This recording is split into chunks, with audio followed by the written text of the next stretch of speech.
Hi all, welcome to PSC book shelf.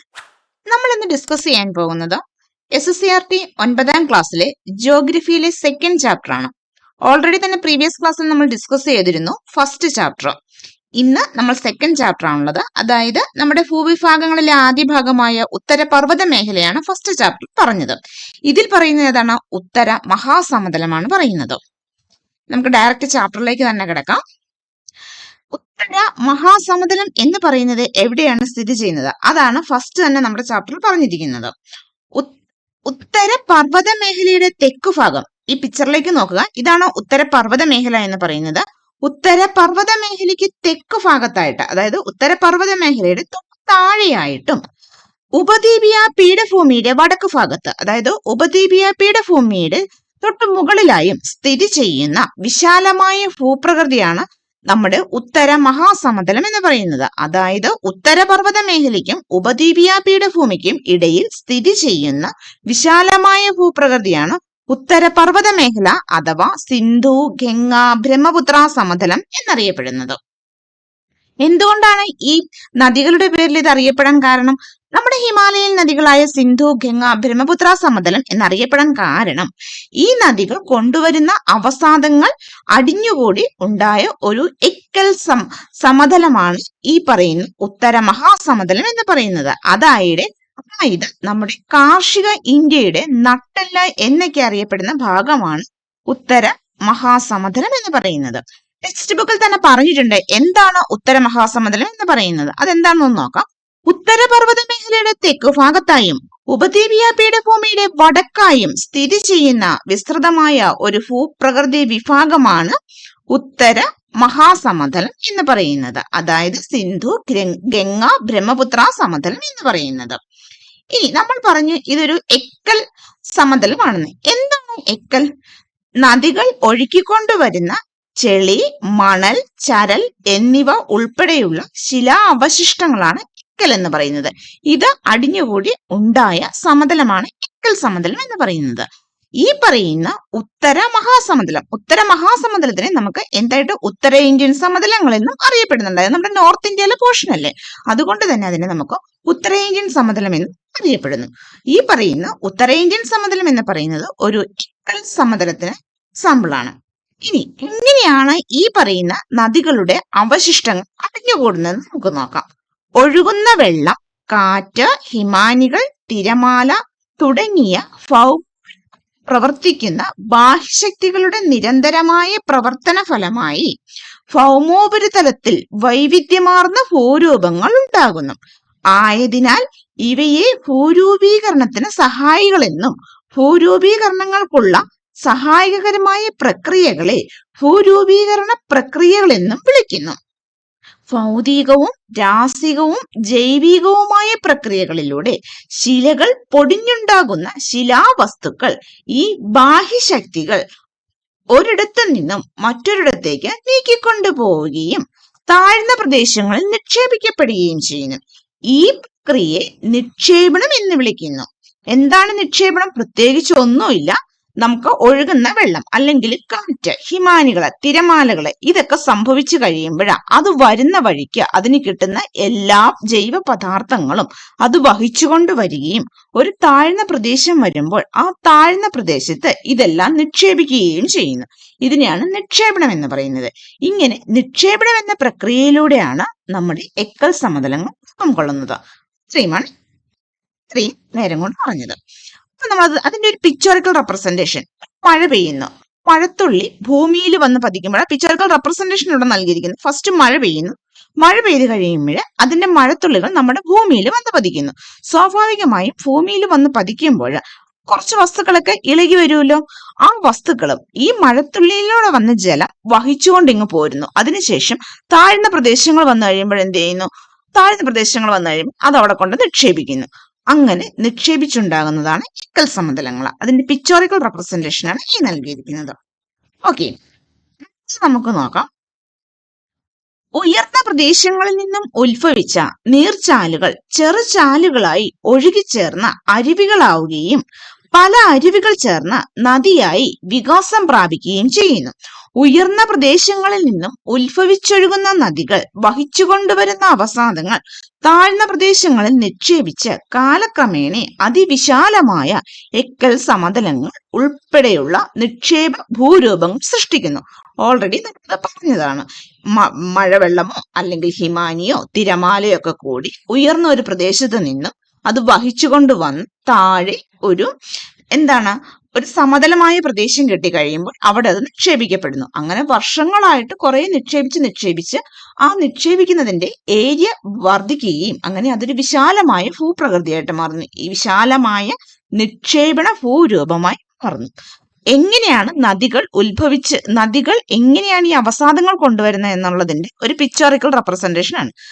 നദികൾക്കൊരു ഉത്ഭവസ്ഥാനം എന്തായാലും ഉണ്ടാകും.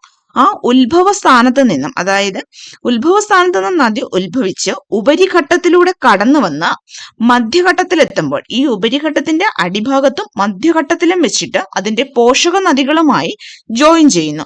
ആ പോഷക നദികളുമായി ജോയിൻ ചെയ്ത് വീണ്ടും അത് ഒഴുകുകയാണ്. കീഴ്ഘട്ടത്തിലെത്തുമ്പോൾ നദീമുഖം രൂപം കൊള്ളുന്നു. അതായത് നദിക്ക് തീർച്ചയായും ഒരു ഉത്ഭവസ്ഥാനവും ഒരു നദീമുഖവും ഉണ്ടാകും. ഒന്നുമില്ല, ഉത്ഭവസ്ഥാനം എന്ന് വെച്ചിട്ടുണ്ടെങ്കിൽ നദി ഉത്ഭവിക്കുന്ന സ്ഥാനവും, നദീമുഖം എന്ന് വെച്ചാൽ നദി എവിടെയാണോ പതിക്കുന്നത് അതിനെ നദീമുഖം എന്നും പറയുന്നു. നദീമുഖം എന്താണെന്ന് അവർ പറഞ്ഞിട്ടുണ്ട്. നദികൾ ഉത്ഭവിക്കുന്ന പ്രദേശത്തെ പ്രഭവസ്ഥാനമെന്നും അവ കടലിലോ മറ്റേതെങ്കിലോ ജലാശയത്തിലോ പതിക്കുന്നയിടത്തെ നദീമുഖം എന്നും വിളിക്കുന്നു. ഒരു സ്റ്റേറ്റ്മെന്റ് ആയിട്ട് ചോദിക്കാവുന്നുള്ളൂ. ഇത് ജസ്റ്റ് അങ്ങ് തിരിച്ചിട്ടാൽ മതി. നദി ഉത്ഭവിക്കുന്ന സ്ഥാനത്തിന് നദീമുഖം എന്ന് വിളിക്കുന്നു, നദി ചെന്ന് പതിക്കുന്ന സ്ഥാനത്തിന് ഉത്ഭവസ്ഥാനം എന്ന് വിളിക്കുന്നു. പെട്ടെന്ന് നമുക്ക് വായിക്കുമ്പോൾ ഇത് ശരിയാണല്ലോ എന്ന് വിചാരിക്കും. പക്ഷെ ഒന്നുകൂടി മനസ്സിരുത്തി വായിക്കണം.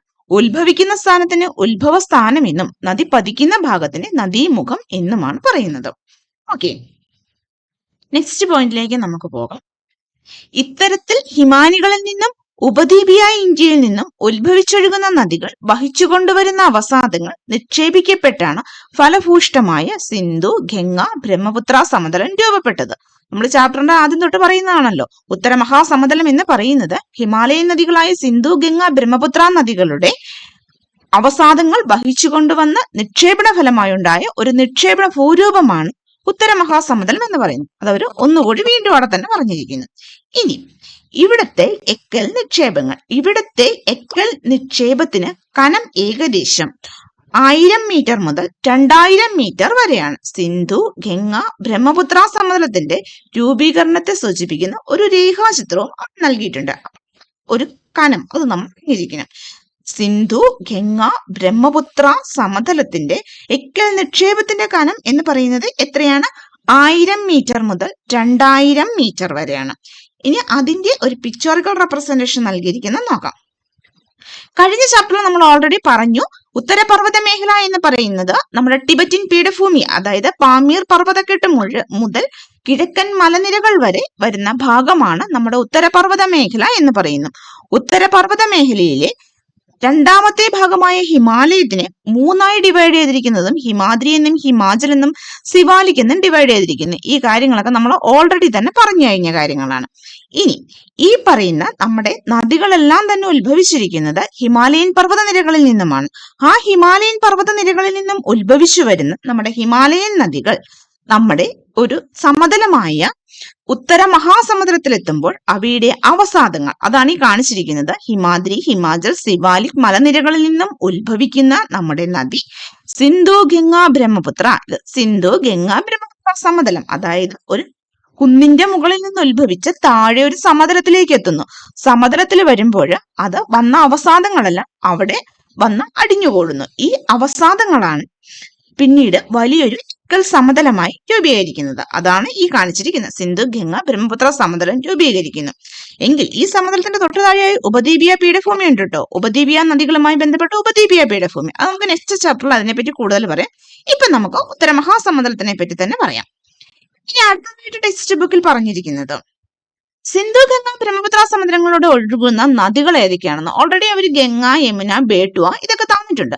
അത് കൂടാതെ ഉള്ള നദികളെ ഈ പറയുന്ന നമ്മുടെ ഗംഗാ നദിയുടെയും സിന്ധു നദിയുടെയും ബ്രഹ്മപുത്ര നദിയുടെയും പോഷക നദികളെല്ലാം ഇതിൽ വരും. അതിൽ അവർ 3 തന്നിട്ടുണ്ട്, ഗംഗ, യമുന, ബേട്ടുവ എന്ന് പറഞ്ഞിട്ടുണ്ട്.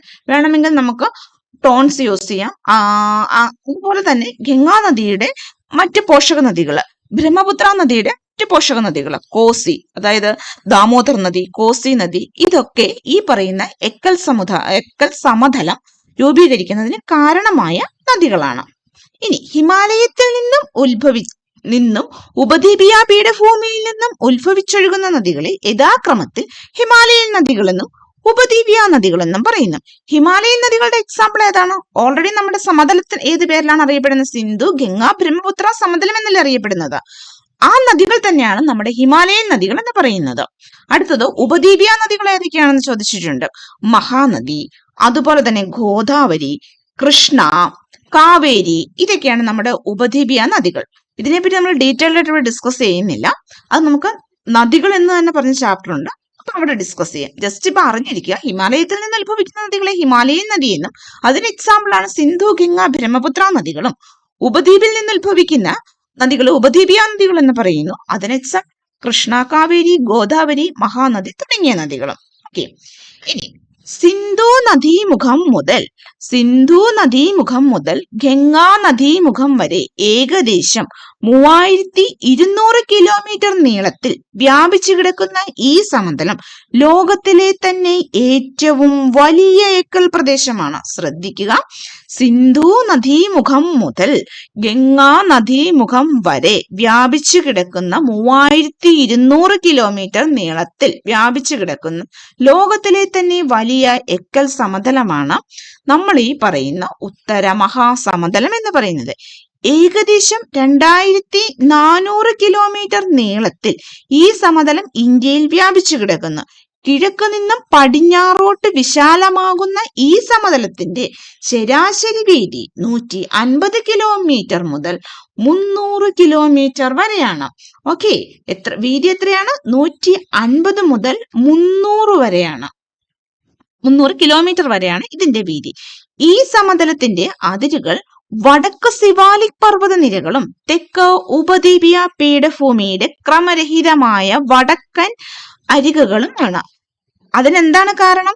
സിവാലിക് പർവ്വതനിര എന്ന് പറയുന്നത് എന്താണ്? ഉത്തരപർവ്വത മേഖലയാണ്. ഉത്തരപർവ്വത മേഖലയുടെ ഏറ്റവും തെക്കായി കാണപ്പെടുന്ന ഭാഗമാണ് സിവാലിക് പർവ്വതനിരകൾ. ഓൾറെഡി പ്രീവിയസ് ക്ലാസ്സിൽ ഡിസ്കസ് ചെയ്തതാണ്. ഈ പറയുന്ന സിവാലിക് പർവ്വതനിരകൾക്കും ഒരു സ്റ്റേറ്റ്മെന്റ് ക്വസ്റ്റ്യൻ ആയിട്ട് നമുക്ക് ചോദിക്കാവുന്നതേ ഉള്ളൂ. സിവാലിക് പർവ്വതനിരയ്ക്കും ഉപദ്വീപീയ പീഠഭൂമിക്കും ഇടയിൽ കാണപ്പെടുന്ന ഭൂവിഭാഗമാണ് ഉത്തര മഹാസമതലം. കറക്റ്റ് അല്ലേ? അത് സിവാലിക് പർവ്വതനിരയ്ക്കും ഉപദ്വീപീയ പീഠഭൂമിക്കും ഇടയിൽ കാണപ്പെടുന്ന വിശാലമായ എക്കൽ സമതലമാണ് ഉത്തര മഹാസമതലം എന്ന് പറയുന്നത്. ഇനി നമുക്ക് നെക്സ്റ്റ് പോയിന്റിലേക്ക് കിടക്കാം. ഈ സമതലത്തിന്റെ വിസ്തീർണം നമ്മൾ ഓർത്തിരിക്കുക. വിസ്തീർണം ഏകദേശം 7 ലക്ഷം ചതുരശ്ര കിലോമീറ്റർ ആണ്. ഇതിന്റെ വീതി ഓൾറെഡി നമ്മൾ പറഞ്ഞു. ഇനി നമ്മൾ ഇതിന്റെ വിസ്തീർണമാണ് പറയുന്നത്. ഏകദേശം വിസ്തീർണം എന്ന് പറയുന്നത് 7 ലക്ഷം ചതുരശ്ര കിലോമീറ്റർ ആണ്. വളക്കൂറുള്ള മണ്ണാണ്. കാരണം അതുകൊണ്ട് തന്നെ അത് വളക്കൂറുള്ള മണ്ണാണ്. മതിയായ ജലലഭ്യത, അനുകൂല കാലാവസ്ഥ, പരന്ന ഭൂപ്രകൃതി എന്നീ സവിശേഷതകളാൽ ഈ പ്രദേശം കൃഷിക്ക് ഏറെ അനുയോജ്യമായ മേഖലയാണ്. ഓൾറെഡി നമ്മൾ പറഞ്ഞു കഴിഞ്ഞ കാര്യമാണ്.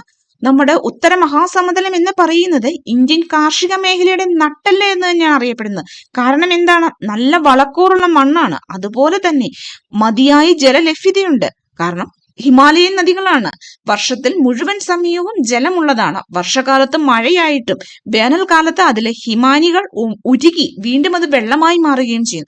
അതുകൊണ്ട് വർഷം മുഴുവൻ ജലസമൃദ്ധമായ നദികളായ ഹിമാലയൻ നദികളുടെ തീരത്തുള്ള ഭാഗമാണ് ഈ എക്കൽ സമതലം. അതുകൊണ്ട് തന്നെ ജലലഭ്യത വളരെ കൂടുതലാണ്. വളക്കൂറുള്ള മണ്ണാണ്. അനുകൂലമായ കാലാവസ്ഥയാണ്.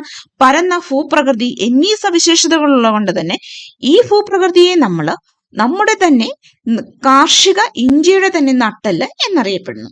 ഇനി ഭൂമിശാസ്ത്രപരമായി ഒരൊറ്റ ഭൂപ്രകൃതി വിഭാഗമായി ഇതിനെ പരിഗണിക്കാമെങ്കിലും നദീവ്യവസ്ഥ, നദികളുടെ ഒഴുക്കിന്റെ ദിശ, ഭൂപ്രകൃതിയുടെ സവിശേഷത എന്നിവയെ അടിസ്ഥാനമാക്കി നമുക്കിതിനെ 4 സമതലങ്ങളായി തരംതിരിക്കാം. അതിലെ സമതലങ്ങൾ നമുക്കൊന്ന് നോക്കാം. ആദ്യത്തെ സമതലമാണ് രാജസ്ഥാൻ സമതലം എന്ന് പറയുന്നത്.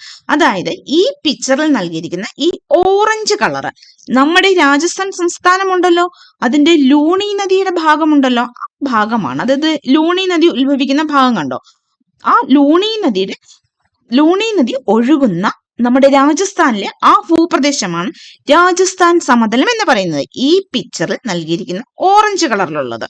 ഇനി അടുത്തതാണ് പഞ്ചാബ് ഹരിയാന സമതലം എന്ന് പറയുന്നത്. ആ പേരിൽ നിന്ന് തന്നെ നമുക്ക് കിട്ടുമല്ലോ, നമ്മുടെ പഞ്ചാബ് സംസ്ഥാനത്തിന്റെയും ഹരിയാന സംസ്ഥാനത്തിന്റെയും പോർഷനാണ് പഞ്ചാബ് ഹരിയാന സമതലം എന്ന് പറയുന്നത്. ഇനി നമ്മുടെ വിശാലമായ ഗംഗാ സമതലത്തിലേക്ക് വരികയാണ്. അതായത് ഈ പിക്ചറിൽ ഗംഗയുടെ പോഷക നദികളായ യമുന, കാളി, ഘാഘര, ഈ പറയുന്ന കെന്ന്, സോണ്, ഇതിന്റെ എല്ലാത്തിന്റെയും കൂടി സമതലമാണ് ഗംഗാ സമതലം. ഇതിന്റെ യെല്ലോ കളറിൽ ഇവിടെ നൽകിയിരിക്കുന്നത്. അതായത് കണ്ട് യമുന നദി ഇവിടെ മാർക്ക് ചെയ്തിരിക്കുന്നു. ഈ യമുന നദി മുതൽ ഗംഗാ നദി അവസാനിക്കുന്ന നമ്മുടെ ബംഗാൾ ഉൾക്കടൽ വരെ വരുന്ന ഈ പോർഷനെയാണ്, യെല്ലോ കളറിൽ നൽകിയിരിക്കുന്ന പോർഷനാണ് ഗംഗാ സമതലം പറയുന്നത്. ഇനി അടുത്തത് ബ്രഹ്മപുത്ര സമതലം എന്ന് പറയുന്നത്. ബ്രഹ്മപുത്ര നദി എന്ന് പറയുന്നത് ടിബറ്റിൽ നിന്ന് ഉത്ഭവിച്ച് നമ്മുടെ അരുണാചൽ പ്രദേശിലൂടെയാണ് ഇന്ത്യയിലേക്ക് കിടക്കുന്നത്. ആസാമിലൂടെ വന്ന് അത് ബംഗാൾ ഉൾക്കടൽ അവസാനിക്കുകയും ചെയ്യുന്നു. ഈ ബ്രഹ്മപുത്ര നദി ഉത്ഭവിക്കുന്ന ഈ പോർഷൻ, അതായത് ഇവിടെ ലൈറ്റ് ഓറഞ്ച് കളറിൽ ബ്രഹ്മപുത്ര എന്നിവർ ഓൾറെഡി മാർക്ക് ചെയ്തിട്ടുണ്ട്, അതിന്റെ ലൈറ്റ് ഓറഞ്ച് കളറിൽ കാണപ്പെടുന്ന ഈ പോർഷനാണ് ബ്രഹ്മപുത്ര സമതലം എന്ന് പറയുന്നത്. അതായത് നമ്മുടെ ഉത്തരേന്ത്യൻ സമതലം അഥവാ ഗംഗ, ബ്രഹ്മപുത്ര, സിന്ധു സമതലം, ഇതിനെ ഡിവൈഡ് ചെയ്തിരിക്കുന്നതാണ് ബ്രഹ്മപുത്ര സമതലം എന്നും ഗംഗാ സമതലം എന്നും പഞ്ചാബ് ഹരിയാന സമതലം എന്നും രാജസ്ഥാൻ സമതലം എന്നും പറയുന്നു. ഇനി ഇതിനെ നമുക്ക് ഓരോ സമതലങ്ങളെയും ഡീറ്റെയിൽഡ് ആയിട്ട് നോക്കാം. ഫസ്റ്റ് രാജസ്ഥാൻ സമതലം നോക്കാം. രാജസ്ഥാനിന്റെ പോർഷനാണ് രാജസ്ഥാൻ സമതലം എന്ന് നമ്മൾ പറഞ്ഞു. ധാർ മരുഭൂമി ഉൾപ്പെടുന്ന രാജസ്ഥാൻ സമതലം ഉത്തരേന്ത്യൻ സമതലത്തിന്റെ പടിഞ്ഞാറേ അറ്റമാണ്. ഇന്ത്യയുടെ തന്നെ പടിഞ്ഞാറ് ഭാഗത്താണല്ലോ രാജസ്ഥാൻ സ്ഥിതി ചെയ്യുന്നത്. അപ്പം ഉത്തരേന്ത്യൻ സമതലത്തിന്റെ പടിഞ്ഞാറ് ഭാഗമാണ് രാജസ്ഥാൻ സമതലം. ഈ സൈഡ് നമുക്ക് ഓർത്തിരിക്കാം. ധാർ മരുഭൂമിയിലെ 2/3 ഭാഗവും രാജസ്ഥാനിലാണ് സ്ഥിതി ചെയ്യുന്നത്. ബാക്കി ഭാഗം ഹരിയാന, പഞ്ചാബ്, ഗുജറാത്ത് എന്നീ അയൽ സംസ്ഥാനങ്ങളിലായി വ്യാപിച്ചു കിടക്കുന്നു. യഥാർത്ഥ മരുഭൂമി മേഖല അഥവാ മരുസ്ഥലി, പ്രീവിയസ് ഇയർ ക്വസ്റ്റ്യൻ ആണ്. മരുസ്ഥലി എന്ന ഭൂവിഭാഗം എവിടെയാണ് സ്ഥിതി ചെയ്യുന്നത് എന്ന്? രാജസ്ഥാനിലാണ് സ്ഥിതി ചെയ്യുന്നത്. യഥാർത്ഥ മരുഭൂമി മേഖല അഥവാ മരുസ്ഥലി എന്ന അർത്ഥ മരുഭൂമി മേഖല അഥവാ രാജസ്ഥാൻ ഭാഗർ എന്നും ധാർ മരുഭൂമിയെ 2 പ്രധാന മേഖലകളായി തിരിക്കാം. അതായത് നമ്മുടെ ധാർ മരുഭൂമി ഉണ്ട്, രാജസ്ഥാനിലാണ് ധാർ മരുഭൂമി സ്ഥിതി ചെയ്യുന്നതെന്ന് പറഞ്ഞു. ധാർ മരുഭൂമി ഈ രാജസ്ഥാൻ സമതലത്തിൽ ഉൾപ്പെടുന്ന ഒരു ഭാഗമാണ് ധാർ മരുഭൂമി. ധാർ മരുഭൂമിയെ നമുക്ക് 2ആയി തരംതിരിക്കാം. മരുസ്ഥലി എന്നും അതുപോലെ തന്നെ മരുസ്ഥലി എന്താണ്? യഥാർത്ഥ മരുഭൂമി മേഖല അഥവാ മരുസ്ഥലി എന്നും അർത്ഥ മരുഭൂമി മേഖല എന്നും. അതായത് ഒന്നൊരു മരുഭൂമി മേഖലയാണ്, അതിനെയാണ് നമ്മൾ മരുസ്ഥലി എന്ന് പറയുന്നത്. രണ്ടാമത്തേത് അർത്ഥ മരുഭൂമി മേഖലയാണ്, അതായത് അർത്ഥ വരണ്ട സമതലം എന്നും. ധാർ മരുഭൂമിയെ 2ആയി തിരിച്ചിരിക്കുന്നു, മരുസ്ഥലി എന്നും അർത്ഥ മരുഭൂമി മേഖല എന്നും. ധാർ മരുഭൂമിയാണ് രാജസ്ഥാൻ സമതലത്തിന്റെ പ്രധാന ഭാഗം. ഇനി ആരവല്ലി പർവ്വതനിരയുടെ പടിഞ്ഞാറാണ് രാജസ്ഥാൻ സമതലം സ്ഥിതി ചെയ്യുന്നത്. ഒരു സ്റ്റേറ്റ്മെന്റ് ക്വസ്റ്റ്യൻ ആയിട്ട് ചോദിക്കാവുന്നതേ ഉള്ളൂ. ആരവല്ലി പർവ്വതനിരയുടെ പടിഞ്ഞാറ് ഭാഗമാണ് ഈ പറയുന്ന രാജസ്ഥാൻ സമതലം സ്ഥിതി ചെയ്യുന്നത്. ജസ്റ്റ് നമ്മൾ ഈ പിക്ചറിലേക്ക് നോക്കാം. നമ്മൾ എപ്പോഴും ജോഗ്രഫി പഠിക്കുന്ന ടൈമിൽ അറിഞ്ഞിരിക്കേണ്ട ഒരു കാര്യമാണ് നമ്മുടെ ഇന്ത്യൻ ഭൂപടം, അല്ലെങ്കിൽ പഠിക്കുന്ന ടൈമിൽ എപ്പോഴും ഒരു ഭൂപടം നമ്മൾ കൂടെ കരുതണം. എന്നിട്ട് ഈ പറയുന്ന കാര്യങ്ങൾ ആ ഭൂപടത്തിലേക്ക് ജസ്റ്റ് നമ്മളൊന്ന് സ്കെച്ച് ചെയ്യണം. എന്നാൽ മാത്രമാണ് നമുക്കത് പെട്ടെന്ന് നമുക്ക് ബൈഹാർട്ടാക്കാനും അതുപോലെ തന്നെ ഓർത്തിരിക്കാനും സാധിക്കുകയുള്ളൂ. ഇല്ലാതെ നമ്മൾ വെറുതെ ഇരുന്ന് പറയുകയാണ്. ആരവല്ലി പർവ്വതനിരയുടെ പടിഞ്ഞാറ് ഭാഗത്താണ് ഈ പറയുന്ന രാജസ്ഥാൻ സമതലം സ്ഥിതി ചെയ്യുന്നത്. ആരവല്ലി പർവ്വതനിര എവിടെയാണെന്ന് ജസ്റ്റ് ഒന്ന് നോക്കുക. ഇപ്പം ഇതിൽ ഓറഞ്ച് കളറിൽ ഓൾറെഡി തന്നിരിക്കുന്ന ഭാഗമാണ് രാജസ്ഥാൻ സമതലം എന്ന് നമുക്കറിയാം. ആരവല്ലി പർവ്വതനിര ഏകദേശം നമ്മുടെ ഈ ഒരു ഭാഗത്തായിട്ടാണ് ആരവല്ലി പർവ്വതനിര സ്ഥിതി ചെയ്യുന്നത്. അതിന്റെ പടിഞ്ഞാറ് പോർഷനിലേക്കാണ് നമ്മുടെ, അതായത് ഈ ആരവല്ലി പർവ്വതനിര ഇങ്ങനെ വിശാലമായി കിടക്കുകയാണല്ലോ. ആരവല്ലി പർവ്വതനിര ഇങ്ങനെ കിടക്കുന്നിടത്ത് അതിന്റെ പടിഞ്ഞാറ് ഭാഗത്തേക്കാണ് രാജസ്ഥാൻ സംസ്ഥാനം തന്നെ സ്ഥിതി ചെയ്യുന്നത്. അപ്പൊ നമ്മുടെ രാജസ്ഥാൻ സമതലം എവിടെയാണ് സ്ഥിതി ചെയ്യുന്നത്? ആരവല്ലി പർവ്വതനിരയുടെ തൊട്ട് പടിഞ്ഞാറായിട്ട്. ഇനി അത് മാറിപ്പോവില്ലല്ലോ. ആരവല്ലി പർവ്വതനിരയുടെ പടിഞ്ഞാറ് ഭാഗത്താണ് രാജസ്ഥാൻ സമതലം സ്ഥിതി ചെയ്യുന്നത്. അത് ഓർത്തിരിക്കുക. ഒരു സ്റ്റേറ്റ്മെന്റ് ക്വസ്റ്റ്യൻ ആയിട്ട് നമുക്ക് ചോദിക്കാവുന്നതേ ഉള്ളൂ. ഇനി അടുത്തത് പഞ്ചാബ് ഹരിയാന സമതലമാണ് അറിഞ്ഞിരിക്കേണ്ടത്. രാജസ്ഥാൻ സമതലം കഴിഞ്ഞു. രാജസ്ഥാൻ സംസ്ഥാനത്താണ് സ്ഥിതി ചെയ്യുന്നത്. ധാർ മരുഭൂമിയാണ് അതിന്റെ പ്രധാന സ്ഥലം വരുന്നത്. ധാർ മരുഭൂമിയെ രണ്ടായി തിരിച്ചിരിക്കുന്നു എന്ന് പറഞ്ഞിരിക്കുന്നു. അതായത് നമ്മുടെ പൂർണ്ണമായിട്ടും മരുഭൂമി എന്നറിയപ്പെടുന്ന മരുസ്ഥലിയും അർദ്ധ മരുഭൂമി എന്നും രണ്ടായി തരംതിരിച്ചിരിക്കുന്നു. അടുത്ത രണ്ടാമത്തെ നമ്മുടെ സമതലമാണ് പഞ്ചാബ് ഹരിയാന സമതലം എന്ന് പറയുന്നത്. പഞ്ചാബ് ഹരിയാന സമതലം എന്ന് പറയുന്നത് പഞ്ചാബ് ഹരിയാന സമതലം എന്ന് പറയുമ്പോൾ പഞ്ചാബ് സംസ്ഥാനത്തിന്റെയും ഹരിയാന സംസ്ഥാനത്തിന്റെയും ഭാഗമായിട്ടാണ് സ്ഥിതി ചെയ്യുന്നത്. അത് എവിടെയാണ് സ്ഥിതി ചെയ്യുന്നത് നോക്കാം. രാജസ്ഥാൻ സമതലത്തിൽ നിന്നും കിഴക്കോട്ടും വടക്ക് കിഴക്കോട്ടും സഞ്ചരിച്ചാൽ ഉത്തരേന്ത്യൻ സമതലം ക്രമേണ ഫലഭൂഷ്ടമായ ഒരു സമതലമായി മാറുന്നത് നിങ്ങൾക്ക് കാണുവാൻ കഴിയും. രാജസ്ഥാൻ സമതലത്തിന്റെ കിഴക്കും വടക്ക് കിഴക്കുമായി വ്യാപിച്ചു കിടക്കുന്ന സമതല ഭാഗമാണ് പഞ്ചാബ് ഹരിയാന സമതലം. ഉത്തരേന്ത്യൻ സമതലത്തിന്റെ പടിഞ്ഞാറ് ഭാഗമാണിത്. ഓക്കെ, യമുനാ തീരം വരെ വ്യാപിച്ചു കിടക്കുന്ന ഈ സമതലത്തിന്റെ കിഴക്കൻ അതിര് യമുന നദിയാണ്. ഒന്നുമില്ല, പഞ്ചാബ് സംസ്ഥാനത്തിന്റെയും ഹരിയാന സംസ്ഥാനത്തിന്റെയും ഭാഗമായി സ്ഥിതി ചെയ്യുന്ന സമതലം നമ്മുടെ ഉത്തരേന്ത്യൻ സമതലത്തിന്റെ തന്നെ പടിഞ്ഞാറ് ഭാഗം എന്നറിയപ്പെടുന്നു. ഇതിന് പ്രധാനമായിട്ടും യമുനാ നദിയും ഗംഗാ നദിയുടെ പോഷക നദികളുമാണ്. യമുനാ നദിയാണ് പ്രധാനമായിട്ട്. അതാണ് യമുനാ തീരം വരെ വ്യാപിച്ചെടുക്കുന്ന ഈ സമതലത്തിന്റെ കിഴക്കനെതിരെ യമുനാ നദിയാണ്. യമുനാ നദി വഹിച്ചുകൊണ്ടുവരുന്ന അവസാദങ്ങൾ അടിഞ്ഞുകൂടിയിട്ടാണ് പ്രധാനമായിട്ടും പഞ്ചാബ് ഹരിയാന സമതലം രൂപം കൊണ്ടിരിക്കുന്നത്. ഓക്കെ, അടുത്ത നമുക്ക് നോക്കാം. അടുത്ത നമ്മൾ പ്രധാനമായിട്ടും അറിഞ്ഞിരിക്കേണ്ടത് ദോബുകൾ എന്താണെന്നാണ്. ദോബുകൾ എന്താണ് എന്ന് നമുക്ക് നോക്കാം. അതിനുശേഷം എത്ര ടൈപ്പ് ദോബുകളുണ്ട് എന്ന് നോക്കാം. പരസ്പരം കൂടിച്ചേരുന്ന രണ്ടു നദികൾക്കിടയിലുള്ള കരഭാഗമാണ് ദോബുകൾ എന്ന് പറയുന്നത്. ഒന്നുമില്ല, ഒരു നദി ഇവിടെ നിന്നും ഇങ്ങനെ ഉത്ഭവിക്കുന്നു, അടുത്ത നദി ഇവിടെ നിന്നും ഇങ്ങനെ വരുന്നു. ഇങ്ങനെ രണ്ട് നദികൾ തമ്മിൽ കൂട്ടി യോജിച്ച് വരുമ്പോഴേ ഇവിടെ കാണുന്ന ഈ ഒരു പോർഷൻ ഉണ്ടല്ലോ, ഈ ഒരു കരഭാഗം ഉണ്ടല്ലോ, ഈ സർക്കിളിനകത്ത് വരുന്ന ഈ ഒരു കരഭാഗം ഉണ്ടല്ലോ, ഈ കരഭാഗമാണ് ദോബുകൾ എന്നറിയപ്പെടുന്നത്. പരസ്പരം കൂടിച്ചേരുന്ന രണ്ട് നദികൾക്കിടയിലുള്ള കരഭാഗമാണ് ദോബുകൾ എന്ന് പറയുന്നത്. ഡിഫറെന്റ് ടൈപ്സ് ദോബുകളെ പറ്റി നമുക്ക് അറിഞ്ഞിരിക്കാനുണ്ട്. ആ ഡിഫറെന്റ് ടൈപ്സ് ദോബുകൾ ഏതൊക്കെയാണെന്ന് നോക്കാം. ആ ദോബുകളും ആ ദോബുകളുടെ ഏരിയ ഏതൊക്കെയാണെന്ന് നമ്മൾ അറിഞ്ഞിരിക്കണം. ഫസ്റ്റ് നമ്മൾ അറിഞ്ഞിരിക്കേണ്ടത് ബിസ്ത് ജലന്ധർ ദോബാണ്. എന്താണ് ബിസ്ത് ജലന്ധർ ദോബ്? ഇത് ബിയാസ സത്ലജ് നദികൾക്കിടയിൽ സ്ഥിതി ചെയ്യുന്നതാണ്. നമ്മുടെ സിന്ധു നദിയുടെ പോഷക നദികളാണ് ബിയാസ് നദിയും സത്ലജ് നദിയും. ബിയാസ് ജലന്ധർ ദോബ്, ആ പേരിൽ നിന്ന് തന്നെ നമുക്ക് കിട്ടും. ബി ഫോർ ബിയാസ്, സത് ഫോർ സത്ലജ്. അപ്പൊ ബിയാസ് സത്ലജ് നദികൾക്ക് ഇടയിൽ രൂപം കൊള്ളുന്ന ദോബാണ് ബിസ്ത് ജലന്ധർ ദോബ് എന്ന് പറഞ്ഞത്. ബിയാസ് സത്ലജ് നദികൾക്കിടയിൽ രൂപം കൊള്ളുന്നു. ഇനി അടുത്തതാണ് ഭാരി ദോബ് എന്ന് പറയുന്നത്. അതേതൊക്കെയാണ്? ബിയാസ്, രവി നദി എന്നീ നദികൾക്കിടയിൽ രൂപം കൊള്ളുന്നത്. ബിയാസും രവിയും നമ്മുടെ സിന്ധു നദിയുടെ പോഷക നദികളാണ്. ബിയാസിന്റെയും രവിയുടെയും ഇടയ്ക്ക് ഭാരി, ബി ഫോർ ബിയാസ്, രാ ഫോർ രവി. അത് നമുക്ക് ഈസി ആയിട്ട് ഓർത്തിരിക്കാം. അടുത്തത് രചന ദോബാണ് വരുന്നത്. അത് രവി ചിനാബ് നദികൾക്ക് ഇടയിലാണ് സ്ഥിതി ചെയ്യുന്നത്. അതായത് രവി ചിനാബ് നദികൾക്കിടയിൽ കാണപ്പെടുന്ന ആ ഒരു കരഭാഗമാണ് രചന ദോബ് എന്ന പേരിൽ അറിയപ്പെടുന്നത്. ഇനി അടുത്തതാണെങ്കിൽ ചാജ് ദോബ്, ചിനാബ് ജലം നദിയാണ് വരുന്നത്. അതായത് ചാ ഫോർ ചിനാബ്, ഇവിടുത്തെ ഈ ജലം നദിയുടേത് ആണ്.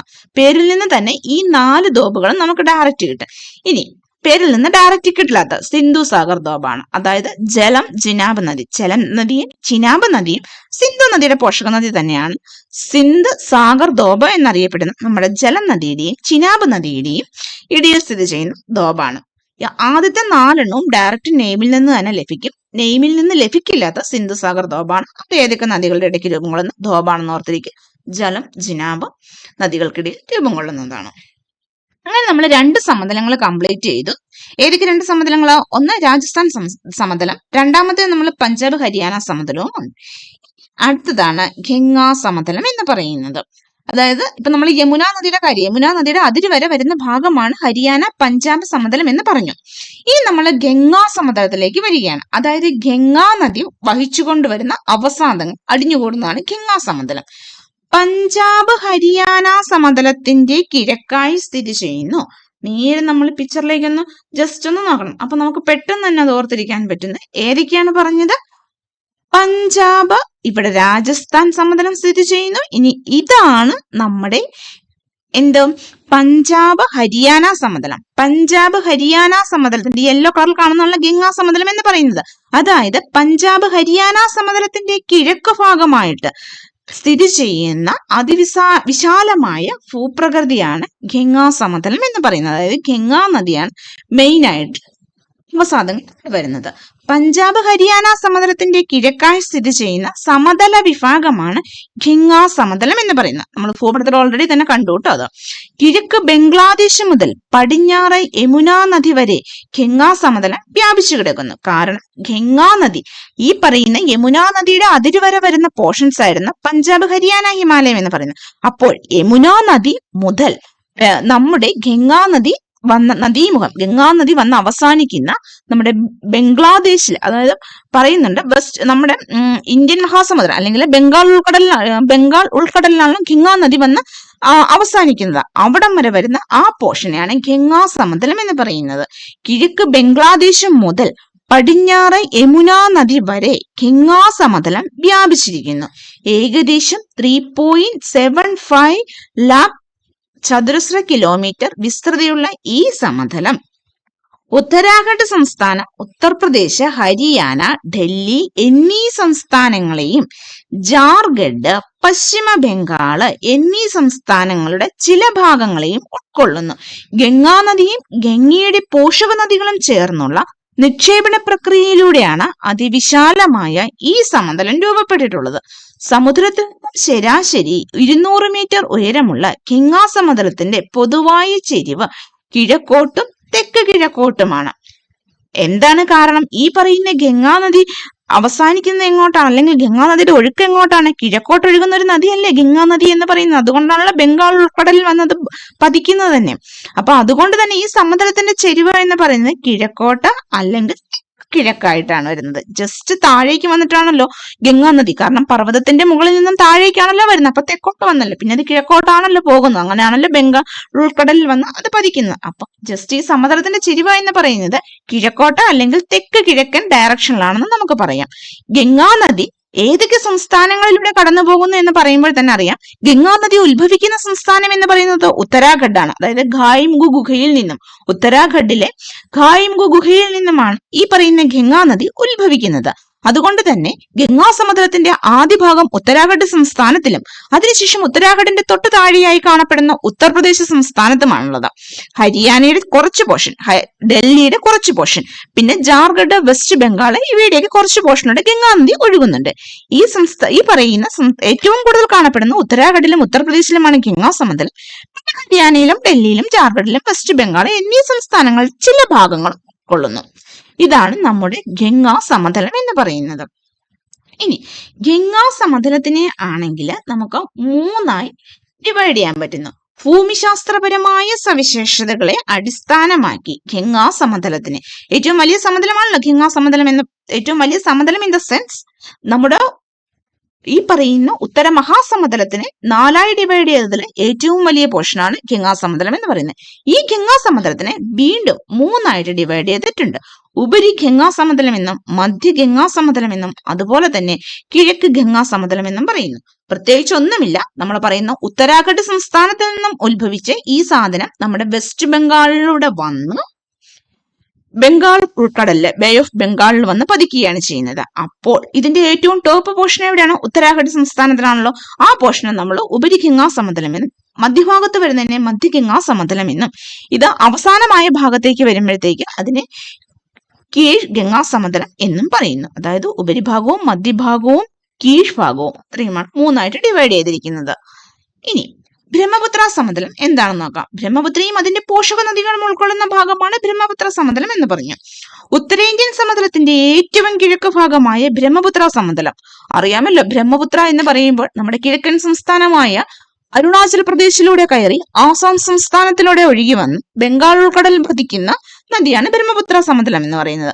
അപ്പൊ ഇന്ത്യയുടെ തന്നെ കിഴക്ക് ഭാഗമാണ് ഈ പറയുന്ന അരുണാചൽ പ്രദേശും ആസാമും ഒക്കെ. അപ്പം ഈ പറയുന്ന നമ്മുടെ ഉത്തര മഹാസമുദ്രത്തിന്റെ കിഴക്ക് ഭാഗം തന്നെയല്ലേ ബ്രഹ്മപുത്ര സമതലം എന്ന് പറയുന്നത്. അത് തന്നെയാണ് അവരും പറഞ്ഞിരിക്കുന്നത്. ഉത്തരേന്ത്യൻ സമുദ്രത്തിന്റെ ഏറ്റവും കിഴക്ക് ഭാഗത്തായിട്ടാണ് ബ്രഹ്മപുത്ര സമതലം സ്ഥിതി ചെയ്യുന്നത്. അതിനെ ആസാം താഴ്വാര, ആസാം സമതലം എന്നിങ്ങനെ വ്യത്യസ്ത പേരുകളിൽ അറിയപ്പെടുന്നു.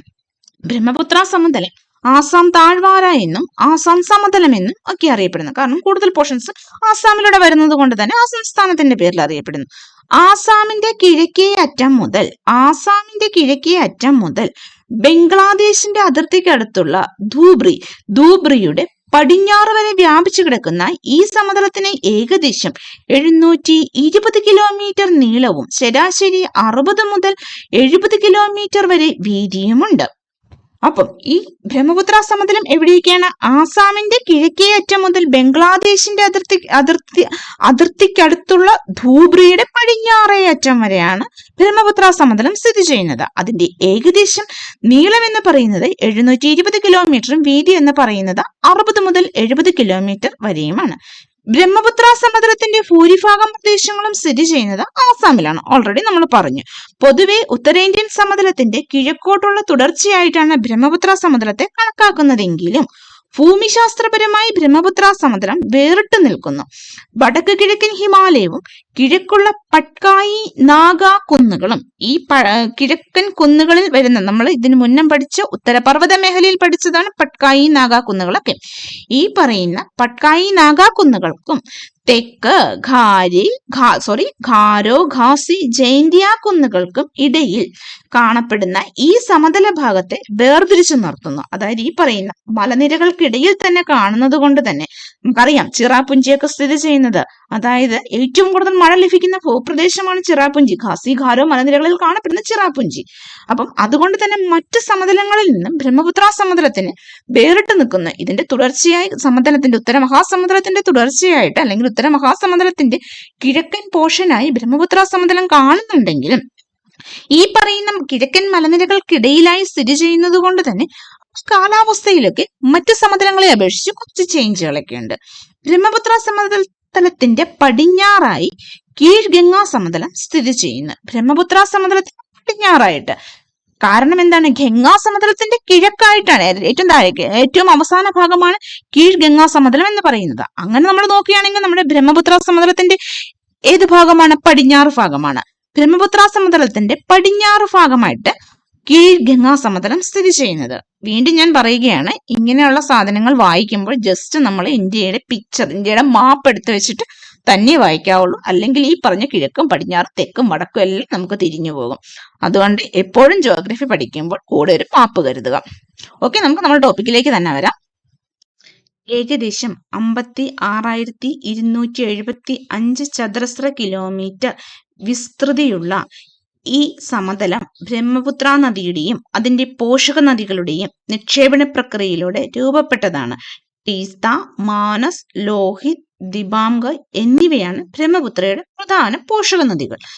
ഓൾറെഡി നമ്മൾ പറഞ്ഞതാണ്, ബ്രഹ്മപുത്ര നദിയും ബ്രഹ്മപുത്രയുടെ പോഷക നദികളും കൊണ്ടുവരുന്ന അവസാദങ്ങൾ അടിഞ്ഞുകൂടിയുണ്ടായ എക്കൽ സമതലമാണ് ഈ പറയുന്ന ബ്രഹ്മപുത്ര സമതലം എന്ന് പറയുന്നത്. അതവർ ഒന്നുകൂടി പറഞ്ഞു. പിന്നെ അവിടെ ഓർത്തിരിക്കേണ്ടത് ജസ്റ്റ് ഈ നമ്പർ ഒന്ന് അത്ര ബൈഹാർട്ട് അല്ലെങ്കിൽ ഈ നമ്പർ ഒന്ന് ജസ്റ്റ് ഓർത്തിരുന്നത് 56,275 ചതുരശ്ര കിലോമീറ്റർ.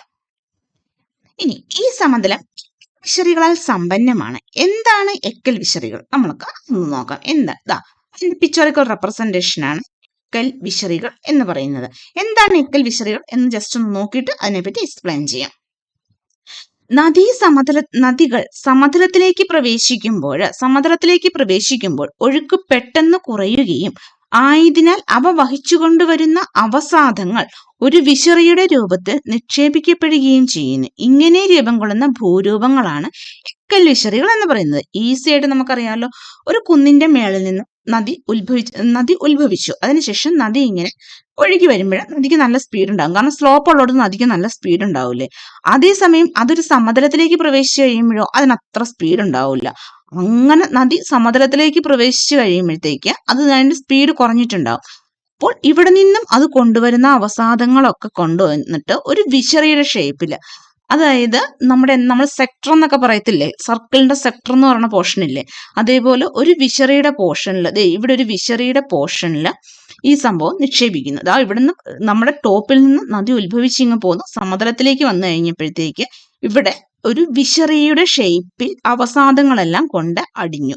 ഇങ്ങനെ അടിയുന്നതിനെയാണ് നമ്മൾ എക്കൽ വിശറികൾ എന്ന് പറയുന്നത്. സമതല പ്രദേശങ്ങളിലൂടെ തുടർന്നൊഴുകുന്ന നദികൾ പല ചാലുകളായി പിരിയുന്നു. ഒഴുക്ക് തീരെ കുറയുമ്പോൾ വളഞ്ഞു പുളഞ്ഞു ഒഴുകുകയും പിന്നീട് അവ ഓക്സ്ബോ തടാകങ്ങൾ സൃഷ്ടിക്കുകയും ചെയ്യുന്നു. എന്താണ് ഓക്സ്ബോ തടാകങ്ങൾ അല്ലെങ്കിൽ മിയാൻഡറുകൾ? രണ്ടും ഒന്നല്ല കേട്ടോ, രണ്ടും രണ്ട് സംഭവങ്ങളാണ്. മിയാൻഡറുകൾ എന്താണ്, ഓക്സ്ബോ തടാകങ്ങൾ എന്താണെന്ന് നമുക്കൊന്ന് നോക്കാം. എക്കൽ വിശറി എന്താണെന്ന് മനസ്സിലായില്ലേ? അതായത് അത് ഒരു ഹൈറ്റിൽ നിന്നും ഉത്ഭവിച്ചു വരുന്ന നദി സമതലത്തിലേക്ക് എത്തുമ്പോഴേക്കും കൊണ്ടുവരുന്ന എക്കലുകളെല്ലാം അവിടെ നിക്ഷേപിക്കുന്നു. അതൊരു വിശറിയുടെ രൂപത്തിലായിട്ട് മാറുന്നു. അതിനെയാണ് നമ്മൾ ഈ പറയുന്ന എക്കൽ വിശറികൾ എന്നറിയപ്പെടുന്നത്. ഇനി ഈ സമതലത്തിലേക്ക് വരുമ്പോൾ സ്വാഭാവികമായും നദിയുടെ ഒഴുക്ക് കുറഞ്ഞിട്ടുണ്ടാകും. അത് വളഞ്ഞു പൊളഞ്ഞൊക്കെ ഒഴുകാൻ തുടങ്ങും. കാരണം മുകളിൽ നിന്ന് വരുന്ന ആ ഒരു ഫ്ലോയ് അതിനുണ്ടാവില്ല. എന്തൊരു സംഭവവും ഒഴുകണമെങ്കിൽ ഒരു സ്ലോപ്പ് ഉള്ളപ്പോഴായിരിക്കുമല്ലോ അതിന്റെ ഫ്ലോ എപ്പോഴും കൂടി നിൽക്കുന്നത്. സമതലത്തിലേക്ക് വന്നു കഴിയുമ്പോൾ അതിന്റെ ഫ്ലോ അത്രയ്ക്ക് ഉണ്ടാവാതെ വരികയും ഈ നദി വളഞ്ഞു പൊളഞ്ഞു ഒഴുകുന്നു. അങ്ങനെ രൂപം കൊള്ളുന്നവയാണ് മിയാൻഡറുകളും ഓക്സ്ബോ തടാകങ്ങളും. അതെന്താണെന്ന് നമുക്ക് നോക്കാം. നദി താരതമ്യേന ചെരിവ് കുറഞ്ഞതോ നേരിയ ചെരിവുകളുള്ളതോ ആയ പ്രദേശങ്ങളിലൂടെ കടന്നു പോകുമ്പോൾ അവസാദ നിക്ഷേപങ്ങൾ നദിയുടെ ഒഴുക്കിനെ തടസ്സപ്പെടുത്തുന്നു. അതിന്റെ ഫലമായി നദി വളഞ്ഞു പൊളഞ്ഞു ഒഴുകി വലയങ്ങൾ സൃഷ്ടിക്കുന്നു. ഈ വലയങ്ങളെയാണ് നമ്മൾ മിയാൻഡറുകൾ എന്ന് പറയുന്നത്.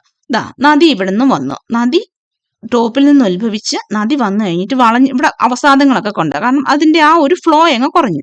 അപ്പം വഹിച്ചു കൊണ്ടുവരുന്ന അവസാദങ്ങളൊക്കെ ഇവിടെ നിക്ഷേപിച്ചു. അങ്ങനെ പലവട്ടം നിക്ഷേപിച്ചു കഴിയുമ്പോൾ പിന്നെ ജലം വരുന്ന, അതായത് നദിയിലൂടെ ഒഴുകി വരുന്ന ജലത്തിന് ആ അവസാദങ്ങളൊരു തടസ്സമായി മാറില്ലേ. അപ്പം ഇങ്ങനെ ഡയറക്റ്റ് ഒഴുകേണ്ടിയിരുന്ന നദി എന്ത് ചെയ്യും, അവിടെ നിന്നും പിന്നീട് വളഞ്ഞു പൊളഞ്ഞു ഒഴുകുന്നു. ഇങ്ങനെ വളഞ്ഞു പൊളഞ്ഞൊഴുകുന്നു.